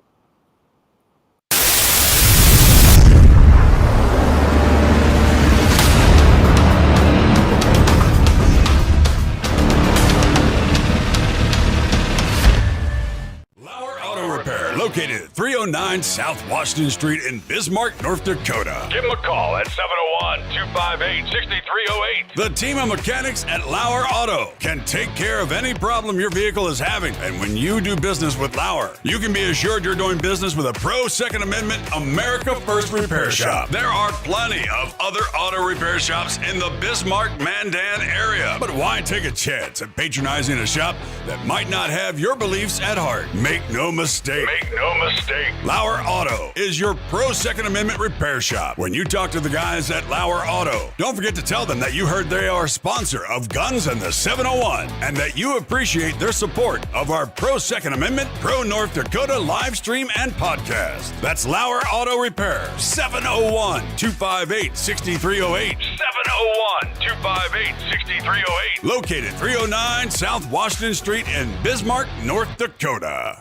Experience the exhilaration of power in your hands at Bloodline Kinetics. Why Cerakote? Simply, it aids in firearm preservation while also giving your piece a unique look. Barrel threading, NFA laser engraving, bolt handle threading, mount, level, and bore, sight scope chamber rebarreling, and much more. Bloodline Kinetics is meant to reflect a long American lineage in gun ownership, who stand for the Second Amendment rights, Bloodline, and the science behind gun accuracy. Kinetics. To some, it's just a constitutional right that can go away. To us, it's in our American bloodline, and we believe it should stay that way. Here at Bloodline Kinetics, we understand that hunters, sportsmen, women, and gun owners should have a quality firearm. Stop and see us at 2008 Morrison Avenue 2 in Bismarck, North Dakota, 58504, Monday through Friday, 8 a.m. to 5 p.m. Call 701-390-7997. Visit our website, bloodlinekinetics.com. Anvil Brand LLC, raising and training tomorrow's barrel horses right out of Bismarck, North Dakota. Tracy and her family are great American patriots who not only support the Second Amendment, but they also promoted what you're looking for, top quality barrel horses. Go ahead and give Tracy a call at 701-471-6629 and tell them Guns and 701.com sent you. That's Anvil Brand LLC out of Bismarck, North Dakota.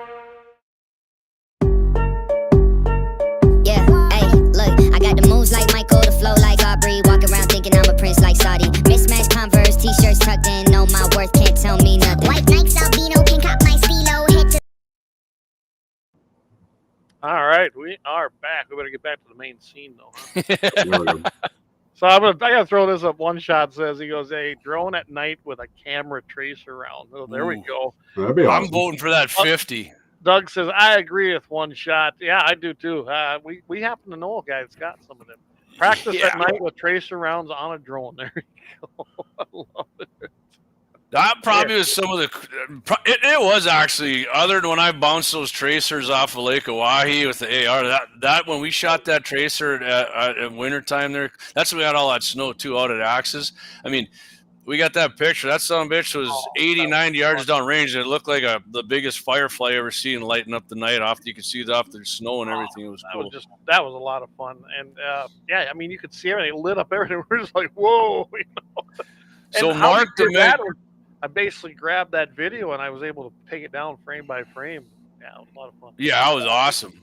Mark the Mega Patriot says that threading and brushing was crazy. You wouldn't know it was possible to Yeah, he's got that. So Jake actually has a CNC machine now. No more turning the barrel off. He gets you threaded up with, I mean, under an hour, your barrel ain't getting pulled off. So Bloodline, get down. I'm actually, Clay, I'm taking the old Zech Spitze 5 down there tomorrow. If nobody knows what that was, that's some German. It's 6.5. It's going down there to... I don't know how to say threaded in German, but yeah, that's what's good. Threaded. I don't know. What did it do? Oh, I was like, damn, Deacon's all right, man. He knows it. I was trying to do it with an accent. So did you guys get the link there? I texted you to this poll we're doing here. Yeah. All right, so let's hit this first one here. I didn't dig too deep on how many of their people they polled here, but their first question was guys who first owned a gun, and then it was under the age of 18. It said 57% own a gun primarily for protection. That was if they first owned it under 18, right? That was the reason. That was the main reason they bought it. I mean, if I'm reading this wrong, guys, right? That's what it is. Yeah. At 35% owned it for hunting, and 8% was other. That was if you first fire. Okay, not owned, but if you first fired a gun under 18. 57% of those gun owners were for protection, 35% were for hunting, and 8% was for other. Fun, I guess, whatever. But I to be honest with you guys, the first gun I owned, it was for fun and protection. It was for all three, really. I mean, I would say, I had a 22 lever action, and I love shooting birds, and we'd go down, actually, the Billman boys and I go down the spring when the ice is melting. And oh my God, that's dangerous! You're shooting ice chunks. And we thought it was the greatest thing in the world. Pick one out, we'd have a race to see who could thump that sucker first. People get so uptight about that kind of stuff. So let's. So the next question here, right? If you guys want to hit one, go ahead and jump in on me. I don't want to. Go for It says guys who first fired a gun between the ages of 18 and 24. 79% of those guys own a gun for protection, 15% for hunting, 6% for other. So the protection thing jumped up from under 18 to 18 to 24, right? It was 57 for protection. Now it's 79. Hunting went down from 35 to 15. No, the next group is going to be a fun one here. That doesn't surprise me though, Jamie. I can honestly say, so I didn't actually fire a gun until I was probably 14 or 16 years old. And that's when Eric who tuned in. Hey, Clay, real quick, we're over 100, baby. Oh, we hit it. We hit the Marty mark. Hit the button, Clay. You got a button there to celebrate? Yeah, you got the clapping. Or... There we go. Who says we're not high tech? There you go. You guys are awesome. You guys are awesome for tuning in. Appreciate it. Thank you, guys. Guns in the 701 appreciate. We went 100. That's awesome, because I don't know if we've ever done that. And actually, with the 10 on Rumble, we're at 112, and then there's 2 on Kick and 2 on the website. So hey, thank you very much, because thank you guys very much. I guess we should have. I don't have any way to figure out though who put us over the 100, because we could have given them a mug, but I have no clue who it was. I mean, I'll tell you what, Mark and Nicole got a lot of guys and gals on here. So did Kevin from X. So appreciate you guys. Thank you. Well, I see that we got 94 coming off of X. So oh, really? Okay, that's badass. And X has been our top one ever since we started really promoting it. So again, and not to get off subject here with this poll, with the survey quick, but guess what? Looks like Tickety Talk's on the ropes. So if they go down, I guarantee you X is going to get rocked. And and if you're on TikTok and you don't have an X account, first thing you do when you get on X is you subscribe to @gunsandthe701.com. Yeah. There you go. All right, let's hit this next survey. So, guys. Okay, we got that one. Okay, that was the one. Okay, here's the one. Men who own one gun reported a 2 times higher rate of having fired a gun in anger. This is just people, just with one gun, people, right? I'd be pissed off if I only had one gun. Yeah, that's probably why they did it. What if it was like a high point or something like that? I mean, I'd be really ticked. This piece of shit. A 50% higher rate of having gun in fear. So they were. Yeah, that's fun. I've never had a high point jam, to be honest with you, but maybe I'm in a minority there. Who said I don't know what it feels like to be in a minority? 50% higher rate of having fired a gun in fear. So just shoot their gun off, and these are people who right. These are the men who own one gun. This is what they reported in the survey here. Of the last time I had a gun and I was in fear was when we were out ice fishing, and I thought the bears were going to get me. The last time I was a fear was like I was prairie dog shooting, and I'm going, I'm going to run out of ammo. I was getting scared because my fun was going to end. I can tell you right now, I'll have to tell you Mike's story about the bear out in Montana on ice fishing trip. So there we go. We'll go. So okay, we'll go to the next. Men who own one gun reported a. They only have one.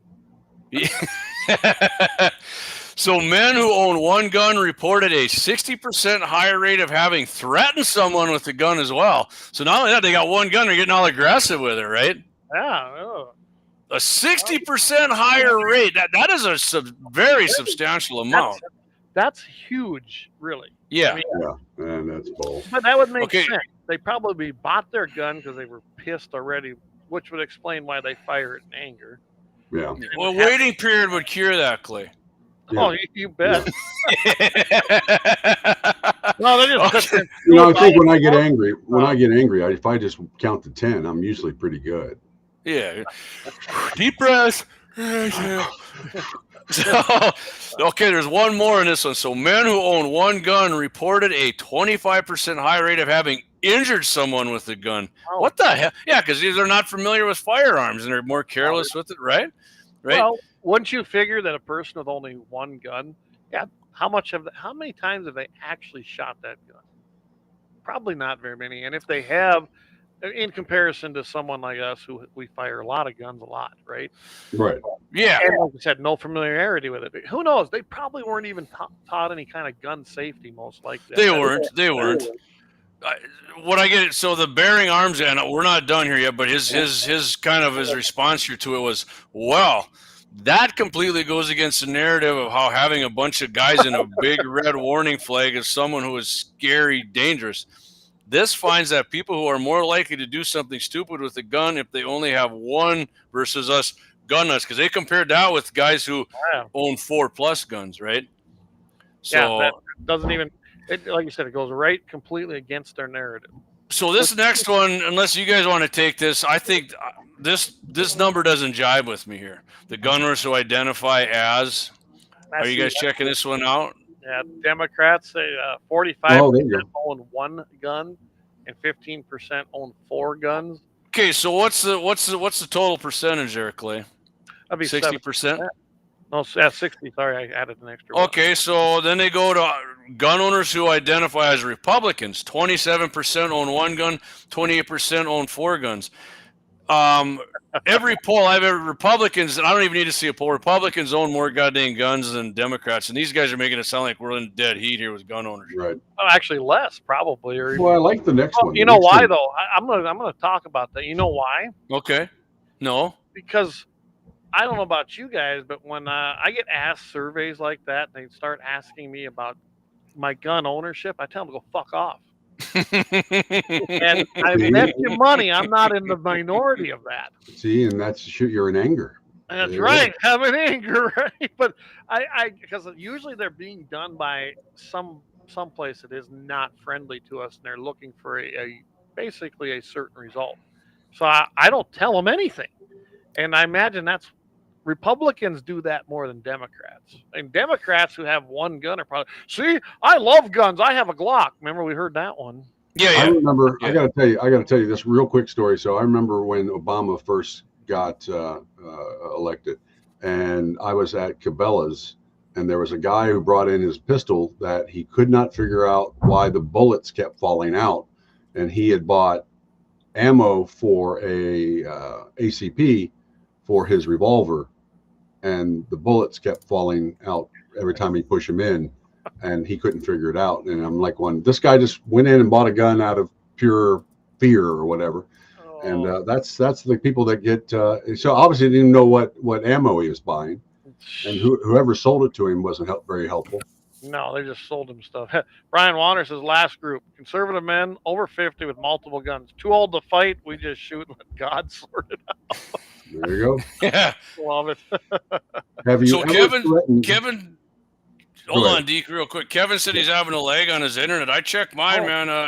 Mine's running smooth as butter on here, so it might be your own. I know last week when I was on, my buddy Trav said his was dogging, but, man, I checked it on a separate, and it was running good. So, anyway. There you go.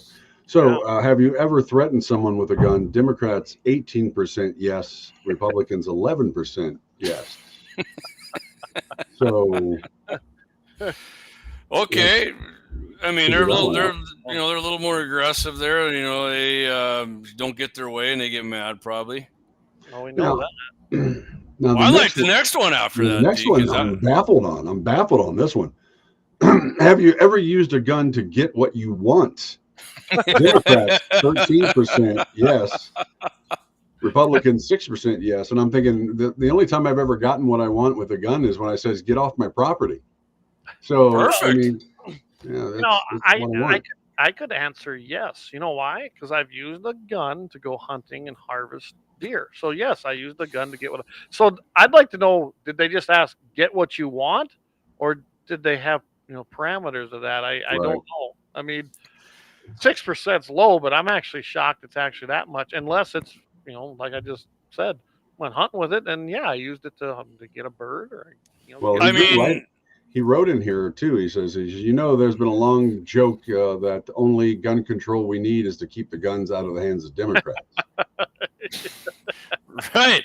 Well, right. The violence would lower, and I mean, even their own poll, which I guarantee you, Men's Health oversampled on Democrats, proves a point that we've been again. Not only our conspiracy theories proved to be true, and all the mass murders that we've had, as they call them, not to use one of their terms, mass murder, they've all been Democrats for the most part, the ones we can prove. I mean, and I don't know what this 15-year-old girl was because she was 15, but let's face it, the ones that would have that kind of an identity, they've been Democrats or worse. Well, on that same note, of course, the next question is, mass shootings make me feel angry or sad? Democrats 75% yes, Republicans 79% yes. What? Obviously, there's a disconnect on that one, because wouldn't everybody be like, yeah, I mean, I'd be angry or sad about nothing no matter what. 21% of Democrats think it's cool, right? Then, because it's 79%. Thanks, Doug. That's a good point, and that it could be the same thing there. If I was to get a poll from somewhere like that, I'm not sure. Like I said, that I know what it would be probably ended quickly because they already would have asked me the wrong questions. I don't know. When you talk about that mass murdering, yeah, shouldn't it be 100% each or? Yeah, shouldn't it be? I don't know. It should. It should. I mean, what is it? I mean, none of us want it. Yeah, I'm mad and sad. I'm mad that it happened again, and I'm sad because people lost their lives for no reason to some evil piece of shit. Let's take Uvalde for Chris. There would be a lot less kids and teachers dead if the police would have done their damn job and gone in there and shot that son of a bitch right off the bat. If one of those guys would have said, "Hey, fuck you, boss," excuse me, sorry, screw you, boss. Good. We actually went up. Hey, I'm fine with it. Hey, where's the live stream, Deke? Go ahead. We went up to 112, and I said that. Hey, by the way, we're hitting 125 if we add everything together. So thanks, guys. This is great. I think we gain somebody every time we curse. Shit. I know our followers did bump up on X and Facebook. I just checked, so. But I mean, if appreciate you guys. You guys are freaking awesome. Said, screw it, and gone in there and put a bullet in that guy, he could have saved some lives. So I mean, the gun can save lives. That's the thing they never mentioned. I mean, if it didn't, then police wouldn't have guns either. One guy finally did, Deke, but he was a border patrol guy. Kevin says, "Damn it." He's really make fun of it. There you go. There you go. Kevin's trying to get us some more guys bumped up. Appreciate it. Let's just face it. No matter where it's at, if you have somebody there that's carrying, whether it's a school, whether it's a post office, whether it's a public event, which we have issues in North Dakota with their public event laws that I break quite often because I'm done. I'm done submitting my Second Amendment rights for stupidity and feel-good emotions. But let's face it, most of the time, nothing happens, right? If they do come, they get taken out quickly. We've seen that. Texas, I mean, that church guy, the church shooter, guy across the street has AR. He went out and he took care of business, didn't he? Yep. I mean, that could have been, gun-free zone. That would have been unreal. Gun-free zones are victim zones. Soft targets, we talked about that 100,000 times. And we know what the problem is. Problem is, you have a perception that says differently. Everything I'm seeing in this Wisconsin school, again, even though it was private, it was the teachers weren't armed, right? Yep. Guess what? they came into the library. So let's just say we've all seen the meme, right? Like the suppressors, like whatever, and the librarians got the suppressed handgun, right? Because they're quiet. Yeah. So imagine this evil person come into and the librarian was trained with their firearm. Seen this person come in with their 9, pulled it out, and the librarian's like, not happening. Game over. Nobody gets shot. Nobody gets crippled for life, because the one person who lived got shot in the throat. You think a 9mm going through your throat, you think you're going to be normal the rest of your life? No, you're scarred for life from that, not only mentally but physically. It could have been ended right there. Yes, absolutely. That's just what I'm getting at. I mean, I just look at our own school. 116. I look at Lemon, South Dakota. They just built that new addition on to the Armory. They call it their new school, but it's a new addition. That whole library area, they got this big rounded area, and it's all glass. Mm-hmm. And and I know of course, they didn't expect anything different from me there. I just flat out asked them. I said, "So that bulletproof glass?" "Oh, no, why?" I said, "That's the easiest way to get it." I said, "You got a lock over here with a glass door. Got all these cameras." I said, "Why the hell would I come in there?" I said, "I'm going to go shoot the glass out where there's no camera. You won't see me coming. I found the blind spot." And I said, that's what I would do to do my damage if I was a crazy retard like that. Now, instead of getting mad at you, I would look at that and go, well, I've got a blind spot. I need to fix that right away. And we need to figure out something else on this glass. Yeah. So their reaction, I mean, the one lady said, "Why would anyone even think of that?" I said, "Because," I said, "I'm thinking about the safety of my kids." I said, "You've got nothing here. You think you have a fortress? You have the most penetrable place on earth in town right now. And it's undefended because South Dakota says you can have armed people in there if you give them the training. But no, you let your leftist ideology get in the way of freaking common sense. So you guys have nothing inside this school but soft targets." Well, like you said, you've got all kinds of superintendents and whatnot that came from liberal areas that came here because they felt like they needed to proselytize and spread their ideology. That new woman superintendent they got, she's the one I had it out with already because they were trying to teach woke crap and DEI stuff in health class, which I won that battle, but I'm sure there's more to come. She is dumb as shit as far as I'm concerned. I'd fire her. You guys are familiar with former FBI Deputy Director Andrew McCabe, right? Right. Yeah. So he come out after this thing in Wisconsin, and he calls to change the context of gun ownership after the Madison shooting, right? And guess what he wants here, guys? Background checks, and age limits. Guess what, McCabe? It's already illegal to buy a gun under 18. This person was 15.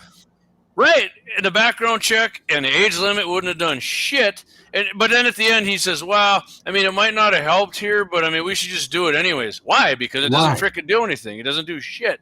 Well, that's because he's from the FBI, and that's their motto. It's like, it's not going to help, but we'll do shit anyway.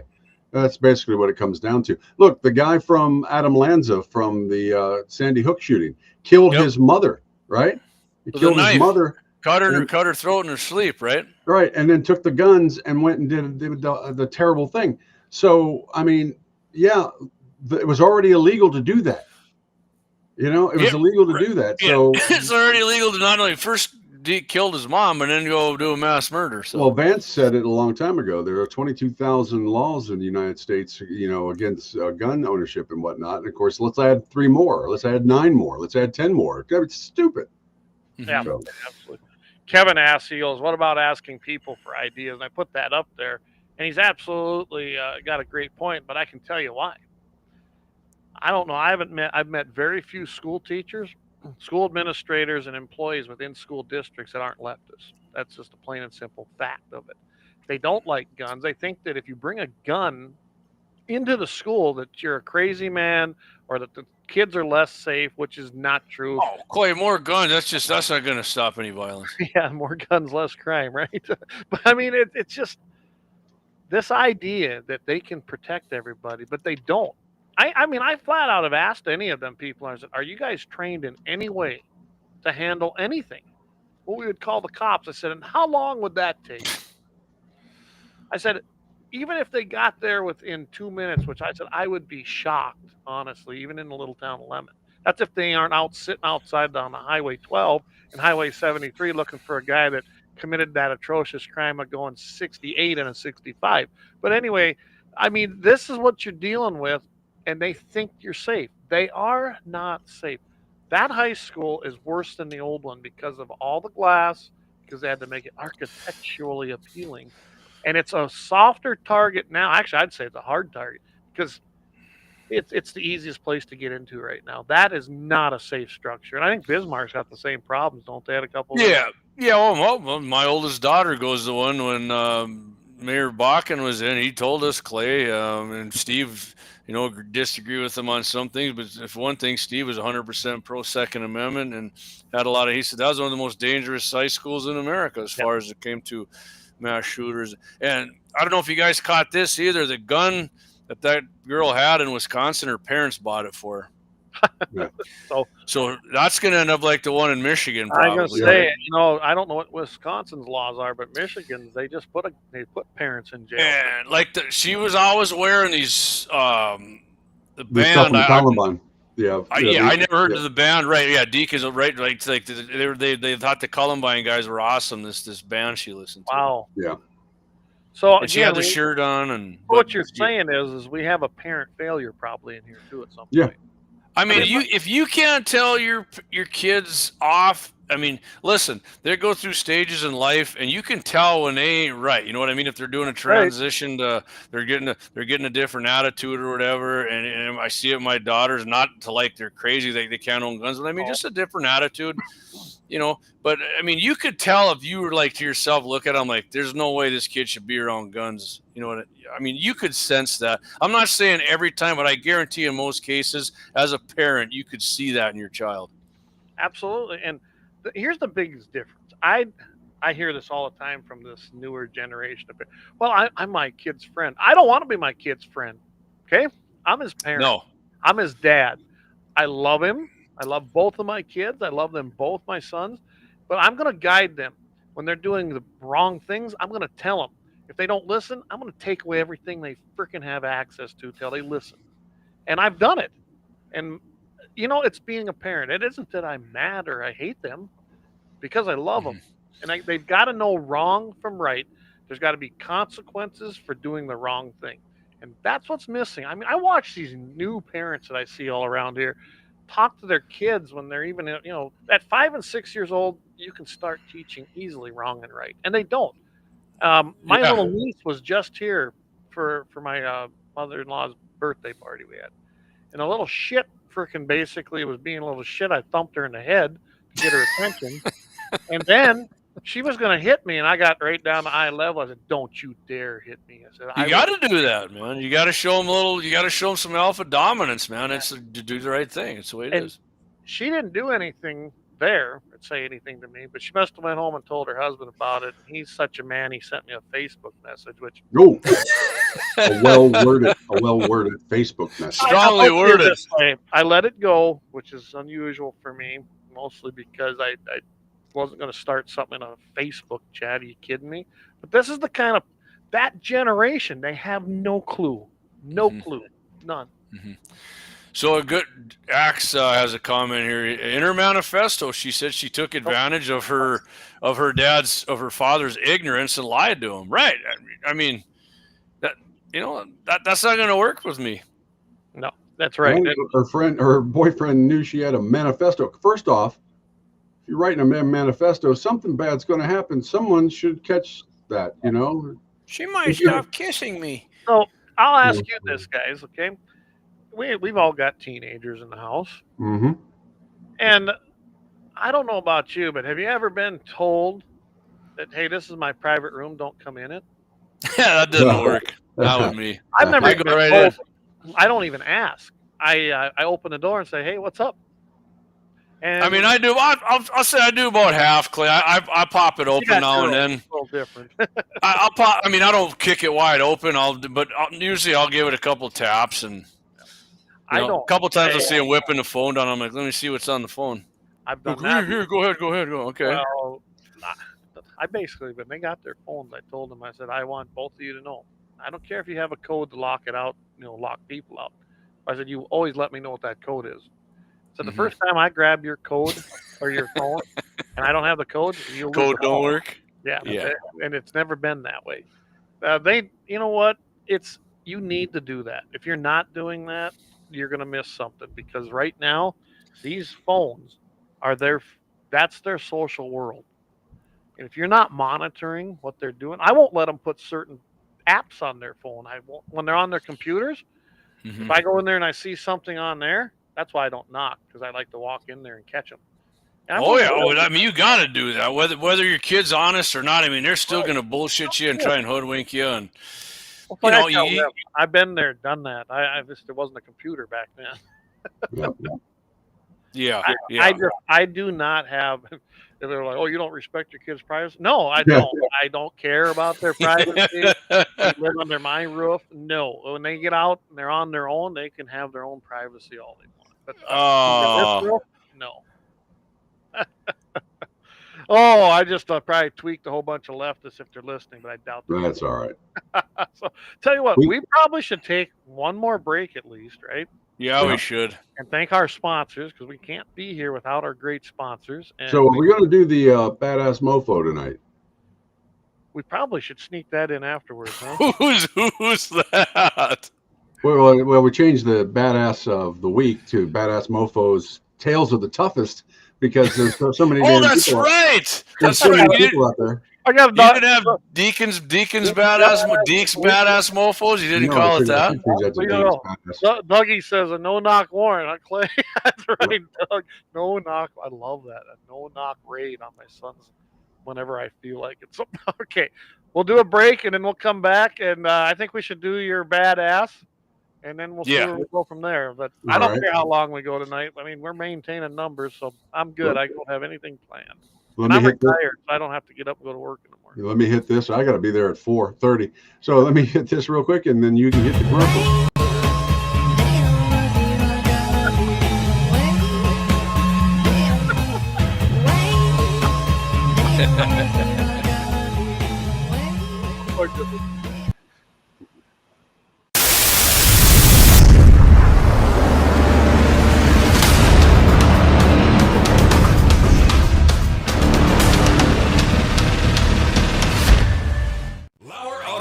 Located at 309 South Washington Street in Bismarck, North Dakota. Give them a call at 701-258-6308. The team of mechanics at LAUER Auto can take care of any problem your vehicle is having. And when you do business with LAUER, you can be assured you're doing business with a pro Second Amendment America First repair shop. There are plenty of other auto repair shops in the Bismarck-Mandan area. But why take a chance at patronizing a shop that might not have your beliefs at heart? Make no mistake. LAUER Auto is your pro Second Amendment repair shop. When you talk to the guys at LAUER Auto, don't forget to tell them that you heard they are a sponsor of Guns and the 701, and that you appreciate their support of our pro Second Amendment, pro North Dakota live stream and podcast. That's LAUER Auto Repair, 701-258-6308. 701-258-6308. Located 309 South Washington Street in Bismarck, North Dakota. Experience the exhilaration of power in your hands at Bloodline Kinetics. Why Cerakote? Simply, it aids in firearm preservation while also giving your piece a unique look. Barrel threading, NFA laser engraving, bolt handle threading, mount, level, and bore, sight scope chamber, rebarreling, and much more. Bloodline Kinetics is meant to reflect a long American lineage in gun ownership, who stand for the Second Amendment rights, Bloodline, and the science behind gun accuracy, Kinetics. To some, it's just a constitutional right that can go away. To us, it's in our American bloodline, and we believe it should stay that way. Here at Bloodline Kinetics, we understand that hunters, sportsmen, women, and gun owners should have a quality firearm. Stop and see us at 2008 Morrison Avenue 2 in Bismarck, North Dakota, 58504, Monday through Friday, 8 a.m. to 5 p.m. Call 701-390-7997. Visit our website, bloodlinekinetics.com.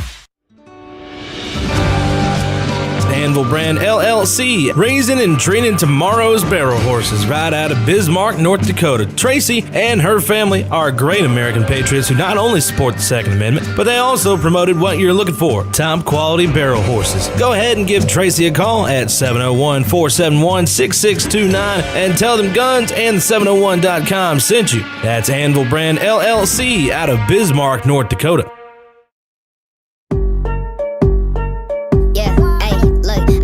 Like Michael, the flow like Aubrey. Walk around thinking I'm a prince like Saudi. Mismatched Converse, t-shirts tucked in. Know my worth, can't tell me nothing. White Nikes, albino, can cop my stilo. Head to the... And we are back. And yes, I have to let the one person who just texted me, because I ain't going to say who you are, but I know that Schwarzenegger's an anti-gunner. I thought it was like Arnold, man. That's come on, get up there. Get up. He was until his second term of California governor, and then he went freaking south, man. Corrupted him, didn't it? He even threatened. He said, right before the election, he said he wanted to. I'd love to beat Donald Trump, and I saw him walking the other day, and I'm like, I don't know. I think Trump might beat your ass, dude. So careful. I mean, let's just face it. Arnold is starting to show his age. Yeah, he is. Crushing too many of his maids. Yeah. All right, Mike, you take it away. Give us an intro and let's have that badass. Well, we've got our badass mofo Tales of the Toughest is what we're working on a name for it right now. Of course, we're going to talk about the White Death. If you know who that is, of course, Simo Hayat. And so we'll go badass, big time. We'll do it for you right now. Caution! The following program depicts images and stories of badassery. From the dawn of human existence, there have been men and women of extraordinary strength, bravery, and fortitude. So I'll just say this as simple as I can. If it's our time to die, it's our time. All I ask is, if we have to give these bastards our lives, we give them hell before we do. These everyday people looked death in the face and said, "Not today." These stories are sometimes lost to time, but the spoken word is here to bring their tales to life. Are you ready for tales that will shatter your spine and boil your blood? Well, duh. These men and women clawed, bit, punched, kicked, stabbed, shot, and whatever else it took to survive against all odds. Baby, I would fight the kids' army for you.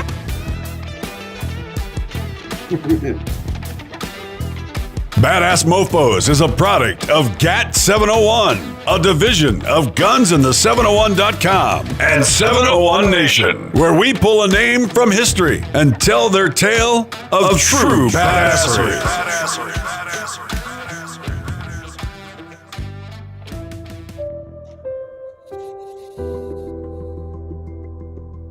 Our story starts in the cold, unforgiving wilderness of Finland. A young boy named Simo Hayat was born on December 17th, 1905, growing up in the farm of the Raat-Järvi province. Simo learned the values of hard work, patience, and resilience. He spent his youth hunting and skiing, honing the skills that would make him a formidable marksman. At the age of 17, Simo, he joined the Finnish Civil Guard, where his talents for shooting quickly became evident. He won numerous marksmanship competitions, filling his home with trophies. But during the Winter War of 1939 to 1940, Simo's name would become synonymous with fear and death for the Soviet soldiers. When the Soviets invaded Finland, Simo, he took up his rifle and headed to the front lines. One of the most remarkable aspects of Hayat's story is his ability to operate in extreme conditions. The Winter War was fought in harsh winter weather, with temperatures often dropping below 40 degrees Celsius.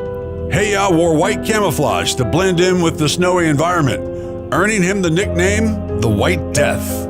He'd earned that name, that's for damn sure. Simo preferred using the iron-sighted M2830 Nagant rifle over a scoped one, as scopes could reflect sunlight and give away his position. Now, what makes SEMO that much better than anyone else?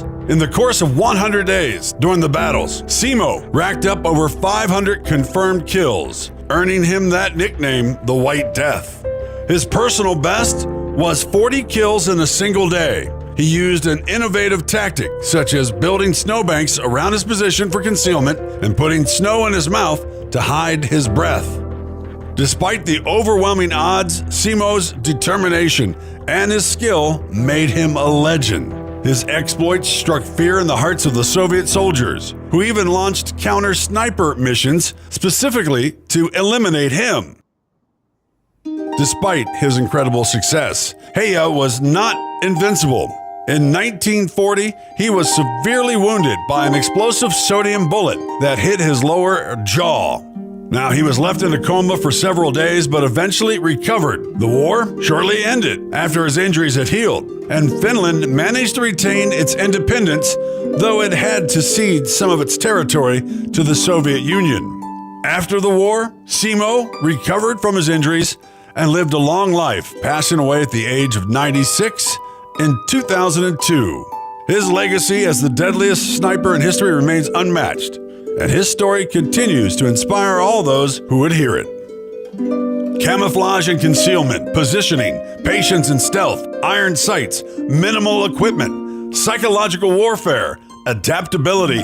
SEMO Heya's sniping skills were instrumental in slowing down the Soviet advance, and his actions during the battle contributed significantly to his reputation. After healing enough from his wounds and the war being over, SEMO did what he always does. He went hunting for moose and would guide hunts for many years. SEMO Heya, Finnish legend, the White Death.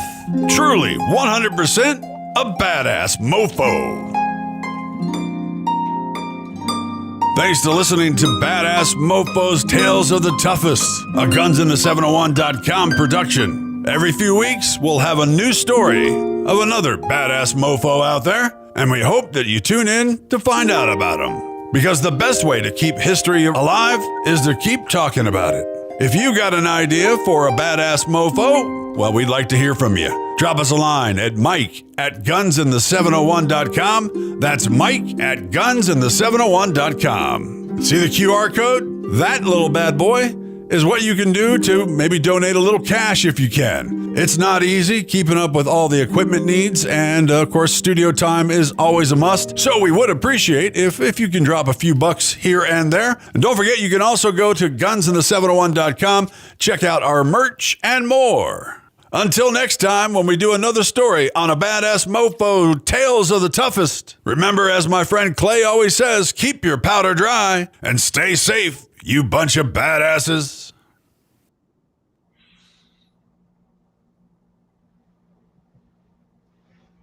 Hey. Now we're back. All right, good. That was awesome, Mike. Love it. I'm feeling jacked up after that, actually. That was pretty awesome. It really was. Hey, whoever scanned the code, thank you. We got a notification it was scanned. So thank you. That's awesome. I haven't seen nothing, but that don't mean it didn't happen. So thanks. I did. I have extensively read on SEMO Heya. When you did that, I was jacked up. You did a great job on that. That guy is truly a freak. Not only that, he got shot, right, and disfigured and crippled for life. The guy still has guns the rest of his life. I have never heard of a sodium bullet, but apparently it is very dangerous to fire and very dangerous to get hit by. So apparently somebody really wanted to take the guy out, but it didn't work. Wow. I mean, jokes on the Russians. He lived to be 93. 96, he said, right? 96? You got to live to see the Russians dissolve. Right. The USSR went down. So I want to share this real quick. Mark Tice is listening, friend of ours, Clay. We know Mark and Nicole. The Vetted Patriots, of which a bunch of the people listening right now are part of that. VP flagship homeless veteran groundbreaking project here on GoFundMe. Mark sent it. You can go on there and donate. Their goal is 100,000. Check it out. GoFundMe. VP flagship homeless veteran groundbreaking project. And I told Mark we got to get him on the live stream and talk about this in January. So we're gonna have to set something up. Yeah, let's do that. Let's make that happen. Absolutely. That's awesome. And Mark's a veteran himself. Him and Nicole I don't know. We had some videos on it. Actually, they were out at Axel's place there shooting the 50 and the 223 and a handgun. And man, we had a great time with them out there. It was freaking fun. Looking forward to them coming back at some point. Yeah, heck, if they plan it right, you know what? Put it this way: if they make it back out here, maybe we should just plan a challenge around their schedule. There we go. Yeah, the Vetted Patriots Challenge. How's that sound, man? I like that. I like that. Hey, I'm in on that. I'm 100% in on that. I did have a happy ending. I'm not going to do it tonight. Well, I'll probably save it maybe for Friday. Not a big deal.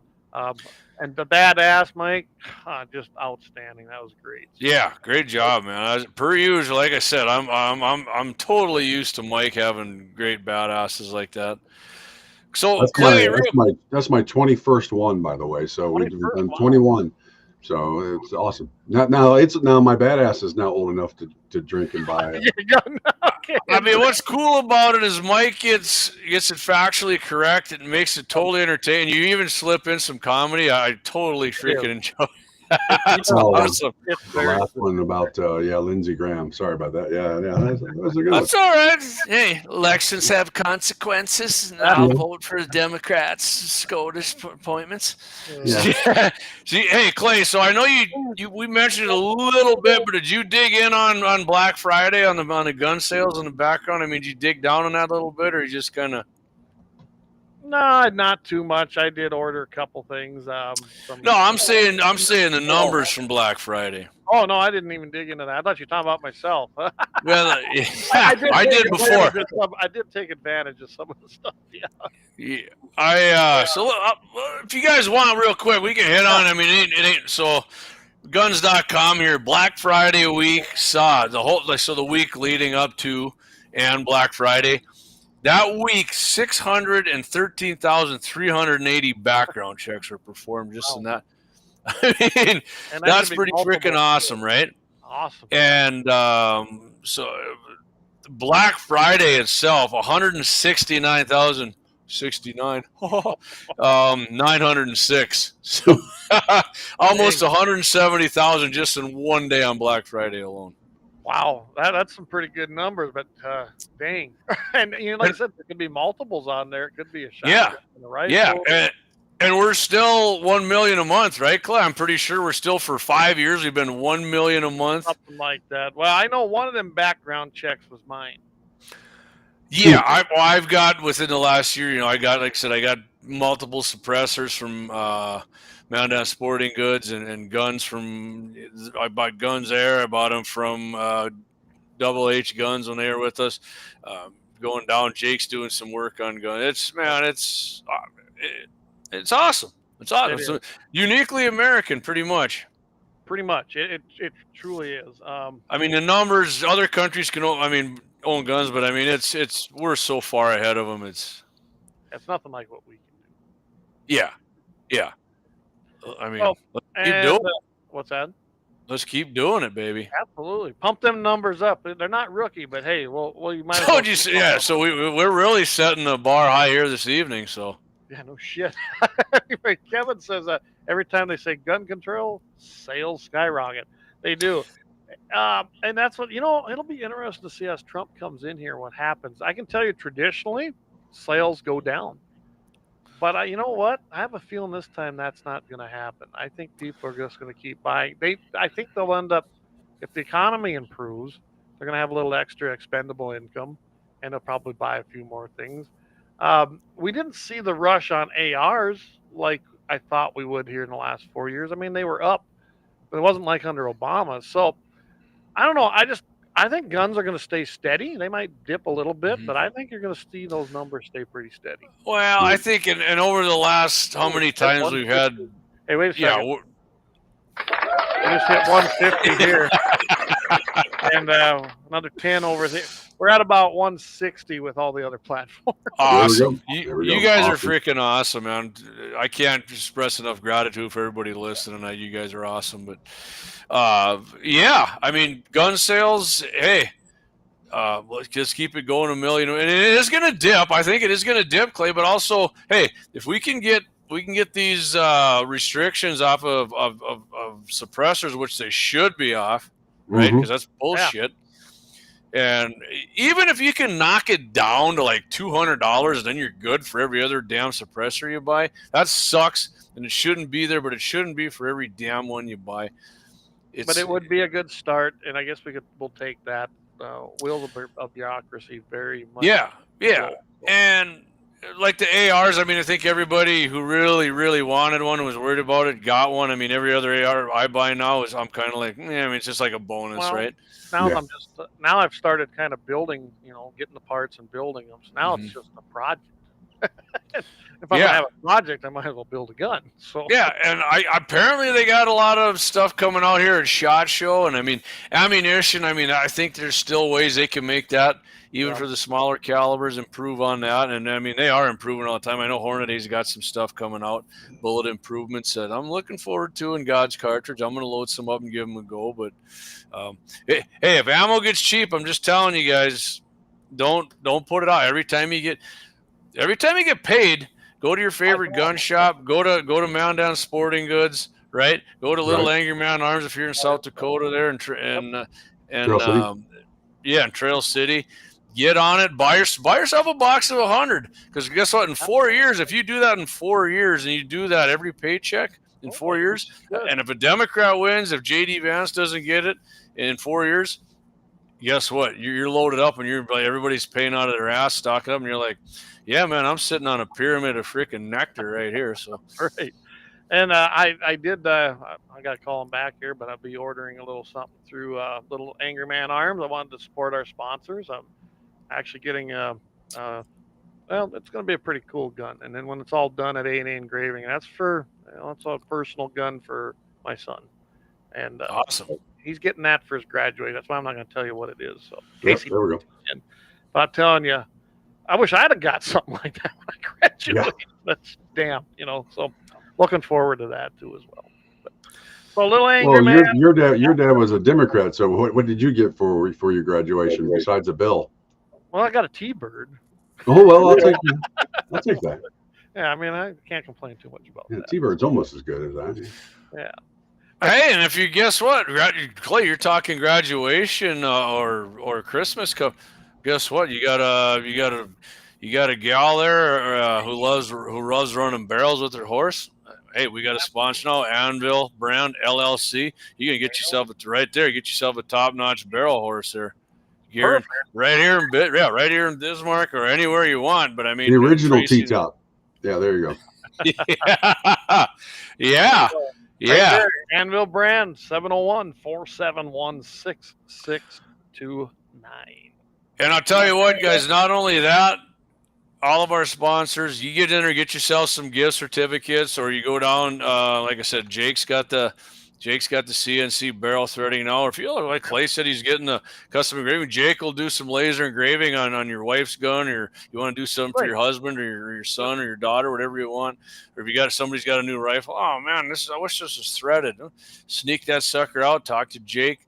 And I'll tell you what, too, in my opinion, maybe I'm in the minority in this, but you say your daughter comes back from college, take that car. No, she's out doing something with her friends, get in her car, run it down to LAUER Auto, have Axe and the boys change the oil on it, whatever, go through it.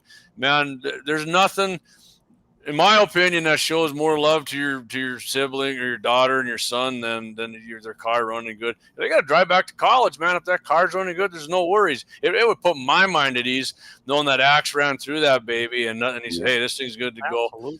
You good. So yeah, think. I mean, there's plenty of stuff you can do with our sponsors.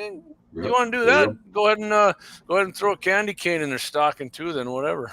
There you go. Perfect. Throw a box of 20 in there. Tell you what, I'm going to be hitting another sponsor because North Dakota resident. So I'm going to be hitting up Brandon for. I think I'm going to get a couple suppressors. I've been telling you, I want to get one just for the 22 and then one for the smaller. Mm-hmm. I've got a 30 caliber, and it's time to get something just to fit those certain guns. I want one. I want a couple of them, so I'm going to get it. Deke, you still holding out on the cans, or what's going on there? You're running a station down there now, man. You're wiping your armpits with hundreds and throwing them in the fire. Yeah, I know. You know how it is. Radio, the lucrative business that is radio. So yeah, I got a couple things I'm looking at for things. So of course, Bloodline. will do my threading if I need it. So, and I can always get the guns up to you guys to get them out there to them. But yeah, I told you I owe you some beers when you're up too. So just a few. Well, and if you have a couple too many, you're welcome to stay at my house. There you go. That works too. We did have a meeting the other night, and we still have a few of these left. I'm not going to go into details so we don't get nixed, but you guys know the deal here, and you can find go to our website and you can find it as well there. But I think now we're down. We had 73 tickets after we got everything turned in. I got a few left up here. Now we're at about 50. So this I'm trying to make this so we can maybe give it away there at New Year's again. We'll do a live broadcast. I got to put this up here, Clay. Doug Wolf says once you start canning, you can't stop. And he ain't talking about sausage and potatoes. Oh, no. Which I do can those myself, canned foods. I'm actually thinking I'm gonna do That's on my there you go. I'm gonna do a show on canning and preserving here coming up. You should, because actually that's something that people should know. Canning is a lost art. I mean, it really is when you think about it. So around here though, it's still pretty relevant. Not to get down the crazy. Some people would say crazy trail, but listen, I got a full propane can out here. I got a ton of well, not a ton, but I got, you go down and buy the 3 packs of the gallon jugs. I got a bunch of those. If power ever went out and it wasn't coming on, I could take damn near all the shit in my freezer and can it, and I got a ton of jars and lids, and it wouldn't go bad. And if the power wasn't coming on for a month, I got a generator. My food would be canned.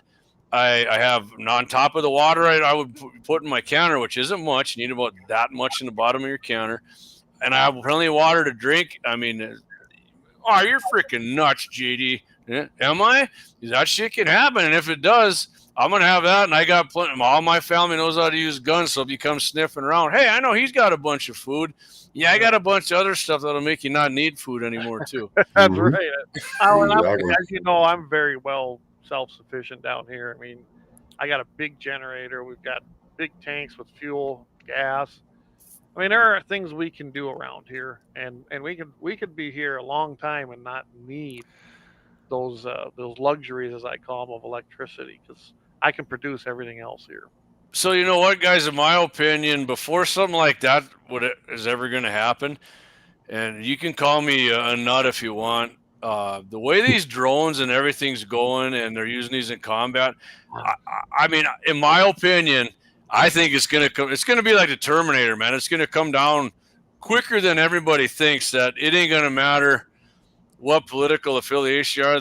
The drones and for lack of a better term, Skynet is going to frickin' eliminate us because they think we're worthless. And unfortunately, we're all going to, not unfortunately, I don't know what the word is. We're all going to be on the same team because they're going to be trying to stink us out.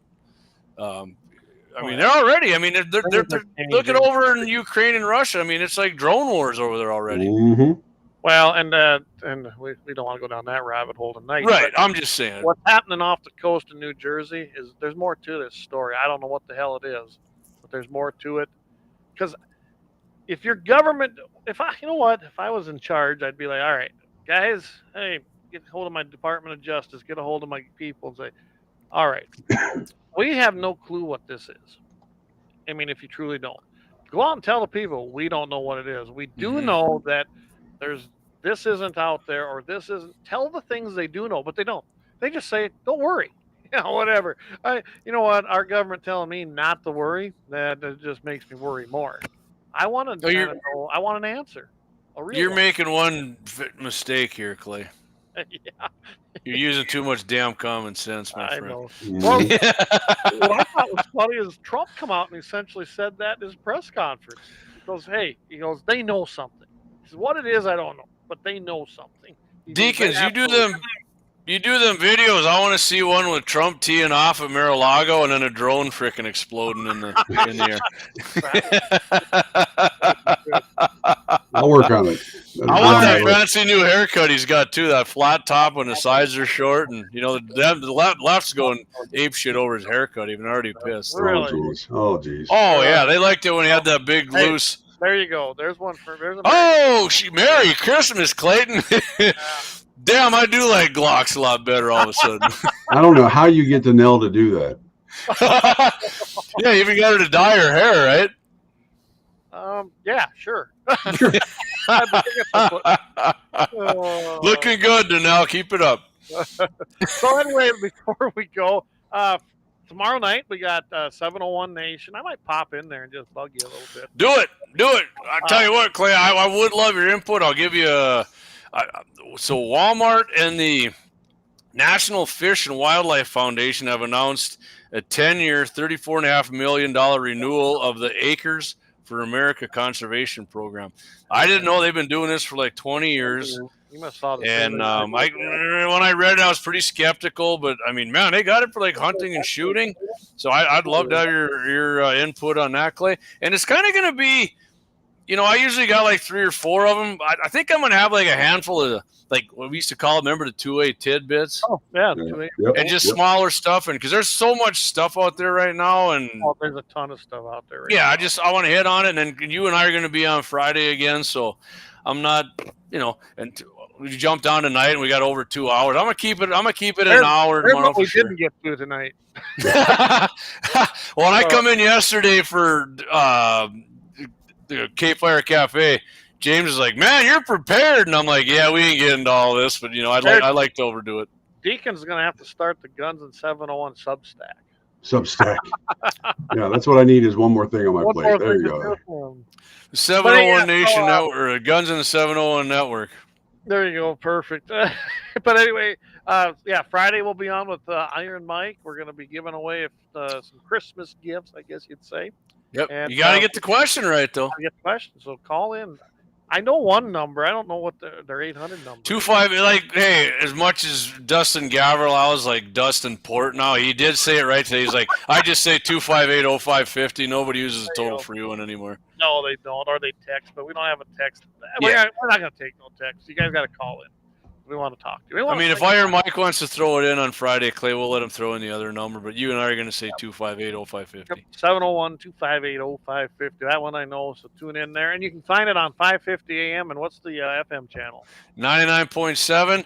But, Clayton, what I want, what you want, and what Deacons want is to get in on iHeart and listen in on that, because that way they know who's listening. That goes with their numbers. And Clay, what's Todd been saying about your appearance on there Friday? It goes right up. It's one of the top. It's probably the top segment on Friday in the morning, and I'm happy about that. That's great. I'm glad people are tuning in. And of course, the top show is actually Dakota Mornings. That's holding the spot right now for the morning show. So, and one of the top rated shows on there is when what happens? Oh, when we get on there. That's not a joke. That's not a joke. I mean, it's good numbers, and we're glad to have everybody listening in. That's why I call Michael. You're awesome. I appreciate you, Michael Bell. And Michael's got a good show there. I know that as I told him that I was a little skeptical when he first came on, but he's doing good. And by the way, Daryl, moved into the afternoon show permanent, and his numbers went up. So Daryl's numbers are going up too, and that's a good thing. That means I was told yesterday it was the highest rated show ever on 4 to 5 o'clock. Or the highest rated show ever on the KFYR. I'm kidding. I'm just throwing it in. I wouldn't be surprised. I mean, we can make it that way if you go to X and our GAD701 on Facebook and download the podcast when I was on there. And you're right. Go listen on iHeart if you're not listening in the radio anyway. Go to iHeart because they got the number count there, and that's what I heard. There's a station in Mitchell too. We should be able to get on there with the DJs. Might be on our team. Yeah, might be. It might be. I know a guy. You're an iHeart station down there too, right, Deke? Yeah, that's right. No, we're not. We're a Saga. We're a different group. You guys are you Town Hall Media? No, we're Saga Communications. It's out of Michigan. Oh wow, okay. Okay. Yeah, so. Big Gretsch, is Big Gretsch listen to you? I don't know. But, I know that we. You know what I mean? The governor, Gretchen. Oh no, what's her name? She doesn't listen. You never know. Oh, maybe you have to give her a shout out. Say She something. might have a secret crush on you because Yeah. you know. Last week, last week, the comment was in, do you have your pants on? You said no, and I was like, okay. It was a pants-free show. My Well, wife made that yeah. comment. And by the way, she gave away the secret. Mike, thanks again for last week for taking it on Wednesday because it allowed me to go and do our church thing on Wednesday. Oh, yeah, that was important. You need to do that. Man, we went from no shorts to church. what we a covered nice all the week. bases here on Guns in the 701. Hey, boys, I got to get up at 4 o'clock in the morning to get ready for radio, and so sounds good. Well, hey, Jamie, it was fun hopping in. Thanks for coming on, Mike. Yeah, thank you, guys. My pleasure, guys. Wish everybody a very, very blessed Christmas and a happy New Year. Again, we're not going to be on the next 2 Wednesdays. Jamie will be on tomorrow night, and I think Jamie might be doing 701 Nation after. Yep, January 2nd, I'll be on again. So I'm going tomorrow, And we're then I'm trying going to January. do a complete thing of the badasses to see if we can run. So we'll see if we can get that done. We And can't air run. something on those Wednesdays, but yeah, I imagine Do Wednesday it. is Christmas. There was not going to be a whole lot of people tuning in, but you never know. So, Deke, just just to throw this in your ear. I mean, there was some badassery in the wars that happened on Christmas. That's true. There was. There's So, also a truth. that's all I'm gonna say. When they quit, Yeah. quit fighting. World War One. Yes. Yep. So just putting that out there, man. All right. All right, everybody who tuned in tonight, thank you. You pumped our numbers up. I think that's the biggest. Best ever, man. You guys are awesome. And we appreciate that. Keep it coming. Share it. Like it. Have everyone come to us and follow our pages. We really encourage you to go to X. Facebook is probably the next one.